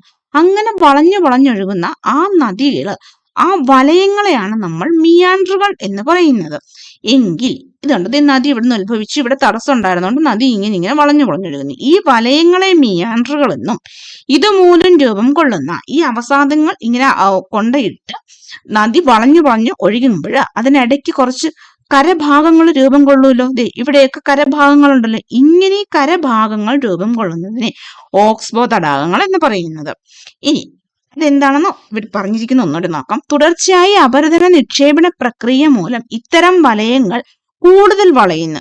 പിന്നീട് ഒഴുക്ക് കൂടുമ്പോൾ നദി നേർഗതി സ്വീകരിക്കുകയും നിക്ഷേപണം മൂലം വളഞ്ഞൊഴുകിയ ഭാഗം നദിയുടെ പ്രധാന ഭാഗത്തു നിന്നും വേർപെട്ട് ഒറ്റപ്പെട്ട് തടാകങ്ങളായി മാറുകയും ചെയ്യുന്നു. ഇത്തരം തടാകങ്ങളാണ് നമ്മുടെ ഓക്സ്ബോ തടാകങ്ങൾ എന്ന് പറയുന്നത്. വളഞ്ഞു വളഞ്ഞൊഴുകുന്ന ആ വലയങ്ങളെ നമ്മൾ ഒഴുകി വന്ന വലയങ്ങളെ നമ്മൾ മിയാൻഡറുകൾ എന്നും, അങ്ങനെ രൂപം കൊള്ളുന്ന തടാകങ്ങൾ, അതായത് പിന്നീട് അതിന്റെ സ്പീഡ് കൂടി കഴിയുമ്പോൾ ഇടയ്ക്കിടയ്ക്ക് ചെറിയ തടാകങ്ങൾ പോലെ, ഇതൊരു ഓക്സ്ബോ തടാകത്തിന് ഉദാഹരണമാണ്. തടാകം പോലെ ഉണ്ടായിട്ടില്ലേ, അതുപോലെ എന്നാൽ ഈ നദിയിൽ നിന്നും അത് വേറിട്ട് പോവുകയും ചെയ്തു. ഇവിടെ ഒരു കരഭാഗം ഉണ്ടായി, അതിന്റെ നടുക്ക് ഈ പറയുന്ന തടാകം രൂപീകരിക്കുകയും ചെയ്യുന്നു. ഇങ്ങനെയുള്ള തടാകങ്ങളെ ഓക്സ്ബോ തടാകങ്ങൾ എന്നും, അങ്ങനെ നദി വളഞ്ഞു പൊളഞ്ഞൊഴുകുന്ന ആ വലയങ്ങളെ മിയാൻഡറുകൾ എന്നും പറയുന്നു. അത് 2 പോയിന്റ് ഓർത്തിരിക്കണം, പ്രീവിയസ് ഇയർ ക്വസ്റ്റ്യൻ ആണ്. അതുപോലെ തന്നെ ഇപ്പൊ നമ്മളിപ്പോൾ ഓക്സ്ബോ തടാകം പറഞ്ഞുകൊണ്ട് ഞാൻ പറയുന്നതാണ്, നമ്മുടെ കേരളത്തിലെ ഓക്സ്ബോ തടാകങ്ങൾ കാണപ്പെടുന്നത് എവിടെയാണെന്ന് ചോദിച്ചിട്ടുണ്ട്. തൃശ്ശൂരാണ് ഓക്സ്ബോ തടാകങ്ങൾ കാണപ്പെടുന്നത്. അതായത് ചാലക്കുടി പുഴയില്, തൃശ്ശൂരിലൂടെ ഒഴുകുന്ന മെയിൻ റിവർ ആണല്ലോ ചാലക്കുടി പുഴ. ചാലക്കുടി പുഴയിലാണ് കേരളത്തിൽ ഓക്സ്ബോ തടാകങ്ങൾ കാണപ്പെടുന്നത്. ഒന്ന് ഓർത്തിരുന്നുള്ളത് പ്രീവിയസ് ഇയർ ക്വസ്റ്റ്യൻ ആണ്. നദികൾ ഇങ്ങനെ വളഞ്ഞു പൊളഞ്ഞ് ഒഴുകുന്നതിനെ നദീ മിയാൻഡറിംഗ് അല്ലെങ്കിൽ നദീവലയങ്ങൾ എന്നാണ് അറിയപ്പെടുന്നത്. ഈ നദീ മിയാൻഡർ ആണ് ചിത്രത്തിൽ നൽകിയിരിക്കുന്നത്. ഇങ്ങനെ വളഞ്ഞു വളഞ്ഞൊഴുകുന്നതിന് അതിനെ ആ വലയങ്ങളെ മിയാൻഡറുകൾ എന്നും, ഇങ്ങനെ വേർപെട്ടു പോയി പിന്നീട് തടാകങ്ങളായിട്ട് ഇങ്ങനെ വരുന്നതിനെ നമ്മൾ ഓക്സ്ബോ തടാകങ്ങൾ എന്നും പറയുന്നു. വെരി വെരി ഇമ്പോർട്ടൻറ്റ് പോർഷനിലേക്ക് കിടക്കുകയാണ്. ഏതൊരു എക്സാം എടുത്തിട്ടുണ്ടെങ്കിലും മിക്കവാറും നമ്മളോട് ചോദിക്കുന്ന ഒരു കാര്യമാണ് ഈ പറയുന്ന ഭൂപ്രകൃതിയുടെ അടിസ്ഥാനത്തിൽ ഉത്തര മഹാസമതലങ്ങളിൽ ഈ തരംതിരിക്കാൻ പോകുന്ന പോർഷൻസും അതിനകത്ത് കുറച്ച് റിലേറ്റഡ് ഫാക്ട്സ് എപ്പോഴും ചോദിക്കാറുണ്ട്. മസ്റ്റ് ആയിട്ട് ഓർത്തിരിക്കുക, വെരി വെരി ഇമ്പോർട്ടന്റ് ആണത്. ഭൂപ്രകൃതി സവിശേഷതകളുടെ അടിസ്ഥാനത്തിൽ ഉത്തരേന്ത്യൻ സമതലത്തെ വടക്കു നിന്നും തെക്കോട്ട് 3 പ്രധാന മേഖലകളായി തിരിക്കുന്നു. ഏതൊക്കെയാണ്? ഫസ്റ്റ് ആണ് ഭാഗർ, രണ്ടാമത്തേത് ടെറായി എന്ന് പറയുന്നു, അടുത്തത് എക്കൽ സമതലങ്ങൾ എന്ന് പറയുന്നു. ഫസ്റ്റ് ഭാബർ, രണ്ടാമത്തേത് ടെറായി, മൂന്നാമത്തേത് എക്കൽ സമതലങ്ങൾ. ഇനി അതിനെപ്പറ്റി ഡീറ്റെയിൽ ആയിട്ട് നമുക്ക് നോക്കാം. സിവാലിക് പർവ്വതനിരയ്ക്ക്, അതായത് നമ്മുടെ ഹിമാലയത്തിന്റെ മൂന്നാമത്തെ പർവ്വതനിര അല്ലെങ്കിൽ ഏറ്റവും തെക്കായി കാണപ്പെടുന്ന സിവാലിക് പർവ്വതനിരയ്ക്ക് സമാന്തരമായി അതിന്റെ തെക്ക് ഭാഗത്ത് കാണുന്ന ഭാഗമാണ് ഭാബർ എന്ന് പറയുന്നത്. അതായത് ഈ പറയുന്ന ഭാബർ എന്ന് പറയുന്നത് സിവാലിക് പർവ്വതനിരയുടെ തൊട്ട് താഴെയായി കാണപ്പെടുന്ന, തെക്കായി കാണപ്പെടുക എന്ന് വെച്ചാൽ അതിന്റെ താഴ്ഭാഗത്ത് കാണപ്പെടുന്നതല്ല. അപ്പൊ സിവാലിക് പർവ്വതനിരയ്ക്ക് തൊട്ട് താഴെയായി കാണപ്പെടുന്ന ഭൂവിഭാഗമാണ് ഭാബർ എന്ന് പറയുന്നത്. സിവാലിക് മലയടി വാരത്തിന് സമാന്തരമായി ചെരിവ അവസാനിക്കുന്നിടത്തു നിന്നും ഏകദേശം 8 കിലോമീറ്റർ മുതൽ 10 കിലോമീറ്റർ വരെ വിസ്തൃതിയുള്ള ഇടുങ്ങിയ ഭൂവിഭാഗമാണിത്. പർവ്വതഭാഗത്തു നിന്നും വരുന്ന നദികൾ കൊണ്ടുവരുന്ന ഉരുളൻ കല്ലുകൾ, പാറകളും നിക്ഷേപിക്കപ്പെട്ടാണ് ഈ സമതല ഭാഗം രൂപം കൊള്ളുന്നത്. ഈ ഉരുളൻ കല്ലുകളുടെയും പാറകളുടെയും അടിയിലൂടെ നദികൾ ഒഴുകുന്നതിനാൽ നദികൾ ഈ ഭാഗങ്ങളിൽ ദൃശ്യമാകുന്നില്ല. ഭാബർ എന്ന് പറയുന്നത് എവിടെയാണ് ആ ഭൂവിഭാഗം സ്ഥിതി ചെയ്യുന്നത്? സിവാലിക് പർവ്വതനിരയ്ക്ക് തെക്ക് ഭാഗത്തായിട്ട് അല്ലെങ്കിൽ തൊട്ട് താഴെയായിട്ട് സ്ഥിതി ചെയ്യുന്നതാണ് ഭാബർ എന്ന് പറയുന്നത്. ഭാബറിന്റെ ഏകദേശം 8 കിലോമീറ്റർ മുതൽ 10 കിലോമീറ്റർ വരെ വിസ്തൃതിയുള്ള ഇടുങ്ങിയ ഭൂവിഭാഗമാണ്. ഇത് ഓർത്തിരിക്കുക. പിന്നെ ഇവിടെ ഒരു കോളത്തിലായിട്ട് ഇവർ പറഞ്ഞിട്ടുണ്ട് പ്രളയ സമതലങ്ങൾ എന്താണെന്ന്. ജസ്റ്റ് ഒന്ന് വായിച്ചു പോകാം. പ്രളയ സമയത്ത് നദികൾ കരകവിഞ്ഞൊഴുകുമ്പോൾ ഇവ ഒഴുകിക്കൊണ്ടുവരുന്ന എക്കൽ ഇരു കരകളിലും നിക്ഷേപിക്കപ്പെട്ട് സമതലങ്ങൾ രൂപീകരിക്കുന്നു. ഇങ്ങനെ പ്രളയ സമയത്ത് എക്കൽ നിക്ഷേപിച്ച് രൂപപ്പെടുന്ന സമതലങ്ങൾ ആയതിനാൽ ഇവയെ പ്രളയ സമതലങ്ങൾ എന്നും വിളിക്കുന്നു. കൃഷിക്ക് ഏറെ അനുയോജ്യമായ ഇത്തരം പ്രളയ സമതലങ്ങളിലാണ് ലോകപ്രശസ്തമായ പല നദീതര സംസ്കാരങ്ങളും ഉടലെടുത്തത്. നമുക്ക് തന്നെ അറിയാം, നമുക്കുണ്ടായ ഒരു പ്രളയകാലം 2018 പ്രളയത്തിൽ വന്നു കഴിഞ്ഞപ്പോൾ നദിക്ക് വീതി കൂടിയതും അതിന്റെ ഇരുവശങ്ങളിലും എക്കലടിഞ്ഞു ഓടിയതും, പിന്നെ നമ്മുടെ ഒരു രീതി വെച്ചിട്ട് എക്കലിനേക്കാൾ കൂടുതൽ പ്രകൃതിക്ക് ദോഷകരമായ പ്ലാസ്റ്റിക്കും അതും ഇതൊക്കെയാണ് അടിഞ്ഞു കൂടിയത്. അത് വേറെ സത്യം. ഇപ്പൊ ഇവര് പറയുന്ന പ്രളയ സമതലങ്ങളാണ്. അതായത് അങ്ങനെ നദി കരകവിഞ്ഞ് ഒഴുകി കഴിയുമ്പോൾ അവിടെ എക്കലുകൾ അതിന്റെ ഇരു കരകളിലും നിക്ഷേപിക്കപ്പെടുകയും പിന്നീട് നദി സ്വാഭാവിക രീതിയിലേക്ക് വന്നു കഴിയുമ്പോഴത്തേക്ക് നദിയുടെ ഇരുവശത്തും ഈ എക്കലുകൾ അടിഞ്ഞുകൂടി നല്ലൊരു ഫലഭൂഷ്ടമായ മണ്ണുണ്ടാകുന്നു. അതാണ് പ്രളയ സമതലങ്ങൾ എന്ന് പറയുന്നത്. നമ്മളിപ്പോ ഭാബർ മേഖലയ്ക്ക് പറഞ്ഞു. ഭാബർ മേഖലയ്ക്ക് സമാന്തരമായി ഏകദേശം 10 കിലോമീറ്റർ മുതൽ 20 കിലോമീറ്റർ വരെ വീതിയിൽ കാണപ്പെടുന്ന വെള്ളക്കെട്ടുള്ള ചതുപ്പ് നിലങ്ങളാണ് ടെറായി എന്ന് പറയുന്നത്. അപ്പം വെള്ളക്കെട്ടുള്ള ചതുപ്പ് നിലങ്ങളെയാണ് ടെറായി എന്ന് പറയുന്നത്. ഭാബർ മേഖലയിൽ അപ്രത്യക്ഷമാകുന്ന നദികൾ ഇവിടെ പുനർജനിക്കുന്നു. ചിത്രം 2.13. അതായത് ഇത് നമ്മുടെ ഭാബർ മേഖല, ഉരുളൻ കല്ലുകളൊക്കെ വന്നിട്ട് ഭാബർ മേഖല, അതെ ഭാബർ എന്ന് എഴുതുമ്പോൾ തന്നെ നമ്മുടെ ഭാ എന്ന് പറയുന്ന സംഭവം ജോയിൻ ചെയ്ത് കഴിഞ്ഞാൽ അത് വട്ടത്തിലാവില്ലേ? അപ്പൊ ഏകദേശം ഒരു ഉരുളൻ കല്ലിന്റെ ഷേപ്പിൽ വരില്ലേ? അതായത് ഈ ഉരുളൻ കല്ലുകൾ നിക്ഷേപിച്ചുണ്ടാകുന്ന ഭാഗമാണ് ഭാബർ മേഖല എന്ന് പറയുന്നത്. അവിടെ താൽക്കാലികമായി നദി അപ്രതീക്ഷിതമാകുന്നു, കാരണം ഇതിന്റെ അടിഭാഗത്തിലാണ് നദി ഒഴുകുന്നത്. അതേസമയം ഇനി നമ്മൾ ഈ പറയുന്ന ടെറായി എന്ന് പറയുന്ന എന്താണ്? ചതുപ്പ് പ്രദേശമാണ്. അതായത് നമ്മുടെ നിലമൊക്കെ ഇല്ലേ, ആ വയലുകളൊക്കെ വരത്തില്ലേ, ചതുപ്പ് പ്രദേശമായിട്ട് നിൽക്കില്ലേ, അങ്ങനെയുള്ളതാണ് ചതുപ്പ് പ്രദേശം എന്ന് പറയുന്നത്. വെള്ളക്കെട്ടുകളാണ്, വെള്ളക്കെട്ടുകളുള്ള ചതുപ്പ് നിലങ്ങളാണ് ടെറായി എന്ന് പറയുന്നത്. ഭാബർ മേഖലയിൽ അപ്രതീക്ഷിതമാകുന്ന നദി ഇവിടെ പുനർജനിക്കുകയും ചെയ്യുന്നു. ഇനി ടെറായി മേഖലയിൽ സമ്പുഷ്ടമായ സ്വാഭാവിക സസ്യജാലങ്ങളും ധാരാളം ജീവി വർഗങ്ങളും ഉണ്ട്. വെള്ളക്കെട്ട് പോലുള്ള ഭാഗത്ത് ചെറിയ ചെറിയ ഒരുപാട് സസ്യങ്ങളും അതേപോലെ ജീവി വർഗങ്ങളും ഒക്കെ നമുക്കറിയാവുന്നതാണല്ലോ. ടെറായി മേഖലയ്ക്ക് തെക്ക് പുതിയതും പഴയതുമായ എക്കൽ നിക്ഷേപങ്ങളാൽ രൂപം കൊള്ളുന്ന സമതല ഭാഗമാണ് എക്കൽ സമതലങ്ങൾ. അപ്പൊ ഏറ്റവും മേളില് നമ്മുടെ ഭാബർ, അതിനുശേഷം ടെറായി, ഏറ്റവും തെക്ക് ഭാഗത്തായി എക്കൽ സമതലങ്ങളാണ് ഉള്ളത്. പഴയ എക്കൽ നിക്ഷേപങ്ങളെ ഭംഗർ എന്നും പുതിയ എക്കൽ നിക്ഷേപങ്ങളെ ഖാദർ എന്നും പറയുന്നു. ഏതൊരു എക്സാം എടുത്തിട്ടുണ്ടെങ്കിലും ഒരു ക്വസ്റ്റ്യൻ എങ്കിലും ചോദിച്ചിട്ടുണ്ടാവും, ഭാഗർ എന്താണ്, അതേപോലെ തന്നെ ഖാദർ എന്താണ് എന്ന് ചോദിക്കാറുണ്ട്. മസ്റ്റായിട്ട് അറിഞ്ഞിരിക്കുക. എക്കൽ സമതലങ്ങളിൽ രണ്ടായിട്ട് തിരിച്ചിരിക്കുന്നതാണ് ഭാഗർ എന്നും അതേപോലെ തന്നെ ഖാദർ എന്നും പറയുന്നത്. പഴയ എക്കൽ നിക്ഷേപങ്ങളെ ഭംഗർ എന്നും അതേപോലെ തന്നെ പുതിയ എക്കൽ നിക്ഷേപങ്ങളെ ഖാദർ എന്നും പറയുന്നു. ഇത് ഞാൻ ഓർത്തിരിക്കുന്നത് എങ്ങനെയാണെന്ന് വെച്ചാൽ, പഴയത് എന്ന് പറഞ്ഞപ്പോൾ അതിനെ ഭംഗം സംഭവിച്ചു എന്നാണ് ഓർത്തിരിക്കുന്നത്. അതായത് കുറച്ച് കേടുപാടുകളൊക്കെ സംഭവിച്ചു. അതുകൊണ്ട് പഴയ എക്കൽ നിക്ഷേപങ്ങളെ ഭംഗർ എന്നും പുതിയ എക്കൽ നിക്ഷേപങ്ങളെ ഖാദർ എന്നും പറയുന്നു. ഇനി അത് മറന്നു പോകില്ലല്ലോ. ഇനി മണൽ വരമ്പുകൾ, ഡെൽറ്റകൾ എന്നിവ ഈ മേഖലയുടെ സവിശേഷതകളാണ്. പിഴഞ്ഞൊഴുകുന്ന അരുവികൾ, വലയങ്ങൾ, ഓക്സ്ബോ തടാകങ്ങൾ എന്നിവയും ഇവിടുത്തെ സവിശേഷതകളാണ്. ഉത്തരേന്ത്യൻ സമതലത്തിന്റെ വശക്കാഴ്ച സൂചിപ്പിക്കുന്ന ഡയഗ്രമാണ് ചുവടെ കൊടുത്തിരിക്കുന്നത്. ഡയഗ്രം നമുക്ക് ജസ്റ്റ് ഒന്ന് നോക്കിയേക്കാം. ഇത് അതായത് നമ്മുടെ ഹിമാലയത്തിന്റെ അത് പറഞ്ഞല്ലോ, സിവാലിക് പർവ്വതനിരയ്ക്ക് തെക്ക് ഭാഗത്തായിട്ട്, അതായത് ഹിമാലയത്തിന്റെ ഏറ്റവും തെക്ക് ഭാഗത്താണ് സിവാലിക്കിന്റെ തെക്ക് ഭാഗത്ത്, അതായത് സിവാലിക്കിന്റെ തൊട്ട് താഴെയായി ഉരുളൻ കല്ലുകൾ കാണപ്പെടുന്ന ഈ ഭാഗത്തിനെ നമ്മൾ ഭാബർ എന്നും അതിന്റെ തൊട്ട് തെക്കായിട്ട് കാണപ്പെടുന്ന ചതുപ്പ് പ്രദേശത്തിനെ ടെറായി എന്നും, ഈ എക്കൽ നിക്ഷേപങ്ങളെ നമ്മൾ രണ്ടായി ഡിവൈഡ് ചെയ്തിരിക്കുന്നത്. ഈ എക്കൽ നിക്ഷേപങ്ങൾ ഇവിടെ വരുന്ന, അതായത് ടെറായുടെ തെക്കായി കാണപ്പെടുന്ന എക്കൽ സമതലങ്ങളെന്നും എക്കൽ സമതലങ്ങളെ ഭംഗർ എന്നും ഖാദർ എന്നും രണ്ടായി ഡിവൈഡ് ചെയ്തിരിക്കുന്നു. അതിനകത്ത് ഓൾഡ് വേർഷനെ ഭംഗർ എന്നും ന്യൂവിനെ നമ്മൾ ഖാദർ എന്നും പറയുന്നു. ഇത്രയുമാണ് ഉത്തരേന്ത്യൻ സമതലങ്ങളെ പറ്റി മൂന്നായി ഡിവൈഡ് ചെയ്യുന്ന മെയിൻ ഡിവിഷൻ അത് നമുക്ക് പറയാനുള്ളത്. ഓക്കെ, ഇവിടെ നമ്മൾ ജസ്റ്റ് ഒരു കോളം ഇട്ട് പോയിട്ടുണ്ടായിരുന്നു. ഇത് നദീജന്യ ദ്വീപുകൾ, നീർച്ചാലുകൾ, തിട്ടകൾ, മണൽ വരമ്പുകൾ ഇതെന്താണെന്ന് നോക്കാം. സമതലങ്ങളിൽ നദിയുടെ ഒഴുക്കും ആഴവും താരതമ്യേന വളരെ കുറവാണ്. ആയതിനാൽ അവ ഒഴുക്കിക്കൊണ്ടുവരുന്ന അവസാദങ്ങൾ നദീചാലുകളിൽ ദ്വീപുകളായും വശങ്ങളിൽ തിട്ടകളായും നിക്ഷേപിക്കപ്പെടുന്നു. പൊടിമണൽ, മണൽ, ചരൽ എന്നിവ ഉൾപ്പെടുന്ന അവസാദങ്ങൾ നദീതടത്തിൽ നിക്ഷേപിക്കപ്പെട്ട് രൂപം കൊള്ളുന്ന രേഖീയ ഭൂരൂപങ്ങളാണ് മണൽ വരമ്പുകൾ. ഇത്രയും ഓർത്തിരിക്കുക എന്താണ് മണൽ വരമ്പുകൾ. അതേപോലെ തന്നെ ഈ പറയുന്ന നദീജന്യ ദ്വീപുകള്, മജുലി എന്ന് പറയുന്ന നദീജന്യ ദ്വീപിനെ പറ്റിയൊക്കെ നമുക്കറിയാമല്ലോ. അപ്പൊ എന്താണ് നദീജന്യ ദ്വീപുകള്, നീർച്ചാലുകള്, മണൽ വരമ്പുകൾ എന്താണ്, ഇത്രയും ജസ്റ്റ് ഒന്ന് അറിഞ്ഞിരിക്കുക. നമുക്ക് നെക്സ്റ്റ് പോർഷനിലേക്ക് കിടക്കാം. ഡെൽറ്റ.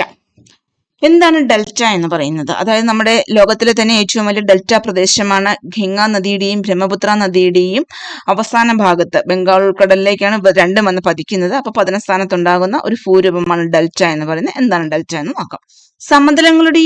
സമതലങ്ങളിലൂടെ ഒഴുകി നദീമുഖങ്ങളോട് അടുക്കുമ്പോൾ നദി വളരെ സാവധാനം ഒഴുകുന്നു. നദികൾ വഹിച്ചു കൊണ്ടുവരുന്ന അവസാദത്തിന്റെ അളവ് കൂടുതലായതിനാലും നദീജലം കൂടുതലായതിനാലും മിക്ക നദികളും ഈ പ്രദേശത്ത് കൈവഴികളായി പിരിഞ്ഞൊഴുകുന്നു. അപ്പോൾ നദികൾ ഒഴുക്കിക്കൊണ്ടുവരുന്ന അവസാദങ്ങൾ ഈ കൈവഴികൾക്കിടയിൽ നിക്ഷേപിക്കപ്പെട്ട് ഏതാണ്ട് ത്രികോണാകൃതിയിലുള്ള ഒരു ഭൂരൂപം രൂപീകരിക്കുന്നു. ഇവയെയാണ് ഡെൽറ്റ എന്ന് പറയുന്നത്. അതായത് നമ്മുടെ ഗ്രീക്ക് അക്ഷരമാലയിൽ ഡെൽറ്റ എന്ന് പറയുന്ന സംഭവമാണ് ഈ എഴുതിയിരിക്കുന്ന ട്രയാങ്കിൾ. അപ്പം ഏകദേശം അവസാദങ്ങളൊക്കെ വഹിച്ചുകൊണ്ട് വന്നിട്ട് സമതലത്തിൽ വന്നു കഴിയുമ്പോൾ സ്പീഡ് കുറയുന്നതിന്റെ ഭാഗമായിട്ട് ഇവ പല കൈവഴികളായിട്ട് പിരിയുകയും ഈ അവസാദങ്ങളൊക്കെ അവിടെ കൊണ്ട് നിക്ഷേപിക്കുകയും ചെയ്യുന്നു. അങ്ങനെ ത്രികോണാകൃതിയിൽ രൂപം കൊള്ളുന്ന ഭൂരൂപത്തിനാണ് നമ്മൾ ഡെൽറ്റ എന്ന് പറയുന്നത്. ലോകത്തിലെ തന്നെ ഏറ്റവും വലിയ ഡെൽറ്റ സുന്ദർബൻ ഡെൽറ്റ. അത് ഏതൊക്കെ നദികൾ മൂലം രൂപം കൊള്ളുന്നതാണ്? ഗംഗാ നദിയും അതുപോലെ തന്നെ ബ്രഹ്മപുത്ര നദിയും കൂടി രൂപം കൊള്ളുന്ന ഡെൽറ്റ പ്രദേശമാണ് സുന്ദർബൻ ഡെൽറ്റ പ്രദേശം എന്ന് പറയുന്നത്. അത്രയുമാണ് നമുക്ക് ഉത്തര മഹാസമുദ്രത്തിന്റെ പ്രധാന ക്ലാസിഫിക്കേഷൻ പറയാനുള്ളത്, ഉത്തര മഹാസമുദ്രത്തിനെ പറ്റി പറയാനുള്ളത്. ഇനി നമ്മൾ പറയാനുള്ളത് ഈ പറയുന്ന ഉത്തര മഹാസമുദ്രത്തിലെ കാലാവസ്ഥയെ പറ്റിയാണ്. ഉത്തര മഹാസമുദ്രത്തിന്റെ അല്ലെങ്കിൽ ഉത്തരേന്ത്യൻ സമുദ്രങ്ങളിലെ കാലാവസ്ഥ ആദ്യം നമുക്ക് ശൈത്യകാലം തന്നെ നോക്കാം. ഓക്കെ, ഉത്തരേന്ത്യയിൽ സാധാരണയായി നവംബർ മധ്യത്തോടെ ആണ് ശൈത്യകാലം എത്തുന്നത്. ഉത്തരേന്ത്യൻ സമുദ്രങ്ങളിലെ തണുപ്പേറിയ മാസങ്ങൾ ഡിസംബറും ജനുവരിയുമാണ്. ഇക്കാലയളവിൽ ഉത്തരേന്ത്യൻ സമുദ്രങ്ങളിൽ അതിശൈത്യം അനുഭവപ്പെടുന്നു. എന്തുകൊണ്ടാണ് ഉത്തരേന്ത്യൻ സമുദ്രങ്ങളിൽ അതിശൈത്യം അനുഭവപ്പെടുന്നതെന്ന് നമുക്കൊന്ന് നോക്കിയാലോ. ഫസ്റ്റ് പോയിന്റ്, കാലാവസ്ഥയെ മിതപ്പെടുത്തുന്ന സമുദ്രത്തിന്റെ സ്വാധീനത്തിൽ നിന്നും ഏറെ അകലെയാണ് ഉത്തരേന്ത്യൻ സമുദ്രങ്ങളുടെ മിക്ക പ്രദേശങ്ങളും സ്ഥിതി ചെയ്യുന്നത്. അറിയാലോ, അറബിക്കടലും ബംഗാൾ ഉൾക്കടലും ഇന്ത്യൻ മഹാസമുദ്രമൊക്കെ ഇന്ത്യയുടെ തെക്ക് ഭാഗത്താണ് സ്ഥിതി ചെയ്യുന്നത്. അതേസമയം ഉത്തര മഹാസമുദ്രം എന്ന് പറയുമ്പോഴത്തേക്ക് ഇന്ത്യയുടെ വടക്ക് ഭാഗത്ത് അങ്ങ് ഹിമാലയ പർവ്വതത്തിന്റെ അടുത്തേക്ക് എത്തി. അവിടെ എവിടെയെങ്കിലും സമുദ്രങ്ങളുണ്ടോ? ഇല്ല. സമുദ്രത്തിന്റെ സ്വാധീനത്തിൽ നിന്നും ഏറെ അകലെയായത് ഉത്തരേന്ത്യൻ സമുദ്രങ്ങളുടെ മിക്ക പ്രദേശങ്ങളും സ്ഥിതി ചെയ്യുന്നത്. അതുകൊണ്ട് തന്നെ അവിടെ കാലാവസ്ഥയെ മിതപ്പെടുത്തുന്ന സമുദ്ര സ്വാധീനത്തിൽ നിന്നും ഏറെ അകലെയായതുകൊണ്ട് അതിശൈത്യം അനുഭവപ്പെടുന്നു. സെക്കൻഡ് പോയിന്റ്, ഹിമാലയൻ പർവ്വതനിരകളിലെ മഞ്ഞുവീഴ്ച അതിശക്തമായ ശീതക്കാറ്റിന് കാരണമാകുന്നു. അടുത്ത പോയിന്റ്, പശ്ചിമേഷ്യയിൽ നിന്നും വീശുന്ന ശീതക്കാറ്റ് ഉത്തരേന്ത്യൻ സമതലത്തിന്റെ പടിഞ്ഞാറൻ പ്രദേശങ്ങളിൽ ഹിമം, മൂടൽമഞ്ഞ്, ശീതതരംഗം എന്നിവയ്ക്ക് കാരണമാകുന്നു. അതുപോലെ തന്നെ ഒരു പോയിന്റ് തന്നെയാണ് ഉത്തരാർദ്ധഗോളത്തിൽ നിന്നും ദക്ഷിണാർദ്ധഗോളത്തിലേക്കുള്ള സൂര്യന്റെ അയനം. ഇത്രയുമൊക്കെയാണ് ഉത്തരേന്ത്യൻ സമതലങ്ങൾ അതിശക്തമായ അതിശൈത്യം അനുഭവപ്പെടുന്നതിന് കാരണമാകുന്നത്. ഇനി ശൈത്യകാലത്ത് ഉത്തരേന്ത്യൻ സമതലങ്ങളിൽ നേരിയ മഴയും ലഭിക്കാറുണ്ട്. അതും ഓർത്തിരിക്കുക. നമ്മളെക്കാളൊക്കെ ശൈത്യം ആണ് ഉത്തരേന്ത്യയിൽ, നമുക്ക് എല്ലാവർക്കും അറിയാം. ഡൽഹിയിലേക്ക് ശൈത്യം, അല്ലെങ്കിൽ കുറച്ചും കൂടി മുകളിലേക്ക് പോയി കഴിയുമ്പോഴത്തേക്ക് നമ്മുടെ ഹിമാലയത്തിന്റെ ഏകദേശം അടുത്തേക്ക്, അല്ലെങ്കിൽ ജമ്മു കാശ്മീരിന്റെ അങ്ങോട്ടേക്ക് പോകുമ്പോഴൊക്കെ ശൈത്യം വളരെ കൂടുതലാണ്. അത് ശൈത്യം തന്നെയാണ്. പ്രധാന കാരണം സമുദ്രത്തിന്റെ സാമീപ്യം അവിടെ ഒട്ടുമില്ല എന്നുള്ളത്. അതുപോലെ തന്നെ ഹിമാലയത്തിന്റെ മഞ്ഞ് വീഴ്ച, ഇങ്ങനെയുള്ളതൊക്കെയാണ് ശൈത്യകാലത്തിന് കാരണം. ശൈത്യകാലം ഏറ്റവും കൂടുതൽ തണുപ്പ് അനുഭവപ്പെടുന്നത് ഏത് സമയത്താണ്? ജനുവരി മാസത്തിലും ഡിസംബർ മാസത്തിലുമാണ്. അതൊക്കെ ഏറെക്കുറെ നമ്മളെപ്പോലെ തന്നെയാണ്, നമ്മുടെ കാലാവസ്ഥയൊക്കെ തന്നെയാണ്. നമുക്കും ശൈത്യകാലം അനുഭവപ്പെടാൻ തുടങ്ങുന്നത് നവംബർ മധ്യത്തോടു കൂടിയാണ്. പക്ഷേ ഇവിടത്തേക്കാൾ കൊടും ശൈത്യമാണ് അവിടെ അനുഭവപ്പെടുന്നത്. ഇത്രയുമാണ് ഒരു വേരിയേഷൻ ഉള്ളൂ. ഇനി ഉഷ്ണകാലം, അതും ഏകദേശം നമ്മളെപ്പോലെ തന്നെ. നമുക്ക് മാർച്ച് മാസത്തോട് കൂടിയിട്ടാണ് നമുക്ക് ഉഷ്ണകാലം അനുഭവപ്പെടുന്നത്. നമ്മൾ സൗത്ത് ഇന്ത്യക്കാർക്ക്, നമ്മൾ കേരളക്കാർക്കൊക്കെ അനുഭവപ്പെടുന്നു. അതുപോലെ തന്നെ ഉത്തരേന്ത്യയിലും ഉഷ്ണകാലം അനുഭവപ്പെടുന്നു. മാർച്ച് മാസത്തോടെ ഉത്തരേന്ത്യൻ സമുദ്രങ്ങൾ താപനില ഉയരുവാൻ തുടങ്ങും. ഏപ്രിൽ, മെയ്, ജൂൺ എന്നീ മാസങ്ങളിലാണ് ഉത്തരേന്ത്യൻ സമുദ്രങ്ങളിൽ ഉഷ്ണകാലം അനുഭവപ്പെടുന്നത്. ഉത്തരേന്ത്യൻ സമുദ്രങ്ങളിൽ ഉഷ്ണകാലം അതികഠിനമാണ്. മെയ് മാസത്തോടെ പടിഞ്ഞാറൻ ഭാഗങ്ങളിൽ താപനില 48 ഡിഗ്രി സെൽഷ്യസ് വരെ ഉയരാറുണ്ട്. മെയ്, ജൂൺ മാസങ്ങളിൽ രാജസ്ഥാനിലെ മരുഭൂമി പ്രദേശങ്ങളിൽ നിന്നും ഗംഗാ സമുദ്രത്തിലേക്ക് ശക്തിയേറിയ വരണ്ട ഉഷ്ണക്കാറ്റ് വീശാറുണ്ട്. Very very important and previous year question. Loo എന്ന് പറയുന്ന ഉത്തരേന്ത്യൻ സമതലങ്ങളിൽ വീശുന്ന ഒരു വരണ്ട കാറ്റാണ് ലൂ എന്ന് പറയുന്നത്. അത് വരണ്ട കാറ്റാണോ, ഉഷ്ണക്കാറ്റാണോ, ശൈത്യക്കാറ്റാണോ എന്നൊക്കെ ചോദിക്കാറുണ്ട്. അത് ഉത്തരേന്ത്യൻ സമതലങ്ങളിൽ വീശുന്ന ഒരു വരണ്ട കാറ്റ്, അല്ലെങ്കിൽ നല്ല ഉത്തരേന്ത്യൻ സമതലങ്ങളിൽ വീശുന്ന ഉഷ്ണക്കാറ്റ്, അങ്ങനെയും നമുക്ക് പറയാം. വരണ്ട കാറ്റ് അല്ലെങ്കിൽ ഉഷ്ണക്കാറ്റ്. പഞ്ചാബ്, ഹരിയാന, കിഴക്കൻ രാജസ്ഥാൻ, ഉത്തർപ്രദേശ് എന്നിവിടങ്ങളിൽ വൈകുന്നേരങ്ങളിൽ പൊടി നിറഞ്ഞ കാറ്റുകൾ സാധാരണയാണ്. ഇത്തരം കാറ്റുകൾ ചെറിയ തോതിലുള്ള മഴയ്ക്ക് കാരണമാകുന്നതിനാൽ അതികഠിനമായ വേനൽച്ചൂടിൽ നിന്ന് അല്പം ഒരു ആശ്വാസം ലഭിക്കും. അതായത് ഈ പറഞ്ഞ ശൈത്യകാലവും ഉഷ്ണകാലത്തിന്റെയും ഒക്കെ കാലഘട്ടം നമ്മുടേതുമായിട്ട് സെയിം തന്നെയാണ് ഉത്തര മഹാസമുദ്രത്തിൽ. പിന്നെ ഇവിടത്തേക്കാൾ കൂടുതൽ ശൈത്യം അവിടെ അനുഭവപ്പെടുന്നു, ഇവിടത്തേക്കാൾ കൂടുതൽ ഉഷ്ണകാലവും അവിടെ അനുഭവപ്പെടുന്നു. പിന്നെ ലൂ എന്ന വരണ്ട കാറ്റ് അറിഞ്ഞിരിക്കുക, ഉത്തര മഹാസമുദ്രത്തിൽ വീശിയടിക്കുന്ന ഒരു ഉഷ്ണക്കാറ്റാണ്. ഓർത്തിരിക്കുക, ഉഷ്ണക്കാറ്റാണ്. ഉഷ്ണക്കാറ്റാണോ ശൈത്യകാറ്റാണോ എന്നൊക്കെ ചോദിക്കാറുണ്ട്. അതൊരു ഉഷ്ണക്കാറ്റാണ്. അടുത്തത് നമ്മുടെ മൺസൂൺ കാലഘട്ടത്തിലേക്ക് കിടക്കുകയാണ്. അപ്പൊ രണ്ട് ശൈത്യകാലവും ഉണ്ട്, അതുപോലെ തന്നെയുള്ള ഉഷ്ണകാലവും എന്താണെന്ന് നമ്മൾ പറഞ്ഞു. ഇനി നമ്മുടെ മൺസൂൺ കാലത്തിലേക്ക് വരികയാണ്. തെക്ക് പടിഞ്ഞാറൻ മൺസൂൺ കാലം. മാർച്ച് മാസത്തോടെ ഉത്തരേന്ത്യൻ സമതലങ്ങളുടെ താപനില ഗണ്യമായി ഉയരുന്നു. തത്ഫലമായി ഇവിടെ രൂപം കൊള്ളുന്ന ന്യൂനമർദ്ദ മേഖലയാണ് തെക്കു പടിഞ്ഞാറൻ മൺസൂൺ. തെക്കു പടിഞ്ഞാറൻ മൺസൂൺ കാറ്റുകളെ ഇന്ത്യൻ ഉപഭൂഖണ്ഡത്തിലേക്ക് ആകർഷിക്കുന്നത്. രണ്ട് ശാഖകളായാണ് തെക്ക് പടിഞ്ഞാറൻ മൺസൂൺ കാറ്റുകൾ ഇന്ത്യൻ ഉപഭൂഖണ്ഡത്തിലേക്ക് പ്രവേശിക്കുന്നത്. അത് ഏതൊക്കെയാണ്?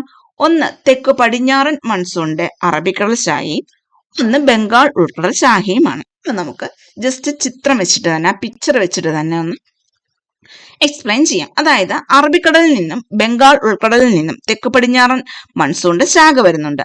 അറബിക്കടലിൽ നിന്നും വരുന്ന ഈ ശാഖ നമ്മുടെ ഈ പറയുന്ന കേരളം, കർണാടക, ഗോവ, അതുപോലെ തന്നെ മഹാരാഷ്ട്ര ഈ സംസ്ഥാനങ്ങളുടെ തീരപ്രദേശത്തും ഈ സംസ്ഥാനങ്ങളിലും നന്നായി തന്നെ മഴ ലഭിക്കുന്നതിന്, നമുക്കൊക്കെ ഏറ്റവും കൂടുതൽ മഴ ലഭിക്കുന്ന ഏതാണ്? തെക്ക് പടിഞ്ഞാറൻ മൺസൂണിൽ നിന്ന് തന്നെയാണ്.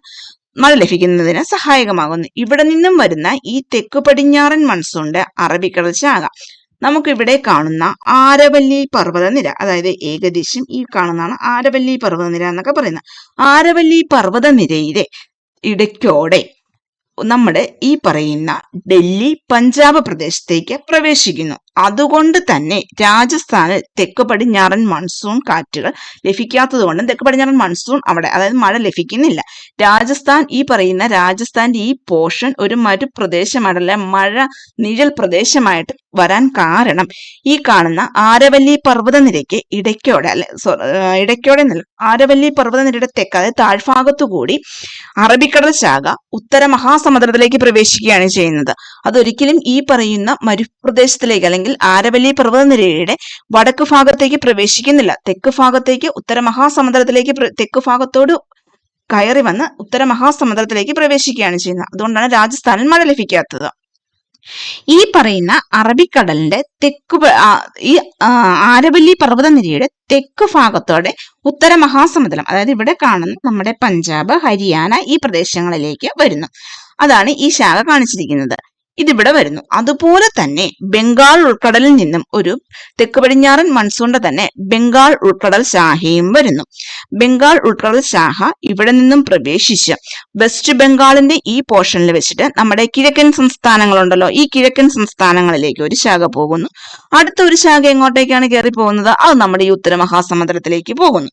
അങ്ങനെ ഇവിടെ നിന്നും വരുന്ന അറബിക്കടൽ ശാഖയും ബംഗാൾ ഉൾക്കടലിൽ നിന്നും വരുന്ന ശാഖയും കൂടി ഇവിടെ വന്ന് ജോയിൻ ചെയ്ത് ഉത്തര മഹാസമുദ്രത്തിന്റെ, അതായത് പഞ്ചാബ് ഹരിയാന സമുദ്രത്തിൽ വെച്ച് ജോയിൻ ചെയ്യുകയും അവിടെ നല്ല മഴ ലഭിക്കുകയും ചെയ്യുന്നു. എങ്കിൽ ഇവിടെ രാജസ്ഥാനിന്റെ, അതായത് ആരവല്ലി പർവ്വതനിരയുടെ വടക്ക് ഭാഗം മഴനിഴൽ പ്രദേശമായി തന്നെ സ്ഥിതി ചെയ്യുന്നു. ഒരു ശാഖ ബംഗാൾ ഉൾക്കടലിൽ നിന്നും വരുന്ന ഒരു ശാഖ കിഴക്കൻ മേഖലയിലേക്ക് പോയി ഇന്ത്യയുടെ കിഴക്കൻ സംസ്ഥാനങ്ങളിൽ നല്ല മഴ ലഭിക്കുന്നു. അതുകൊണ്ട് തന്നെയാണ് തെക്ക് പടിഞ്ഞാറൻ മൺസൂൺ ഇന്ത്യയിൽ നല്ല മഴക്കാലമായി അനുഭവപ്പെടുന്നത്. ഓക്കെ, ഇനി നമുക്ക് ഇവരെന്ന് എഴുതിയിരിക്കുന്ന നോക്കാം.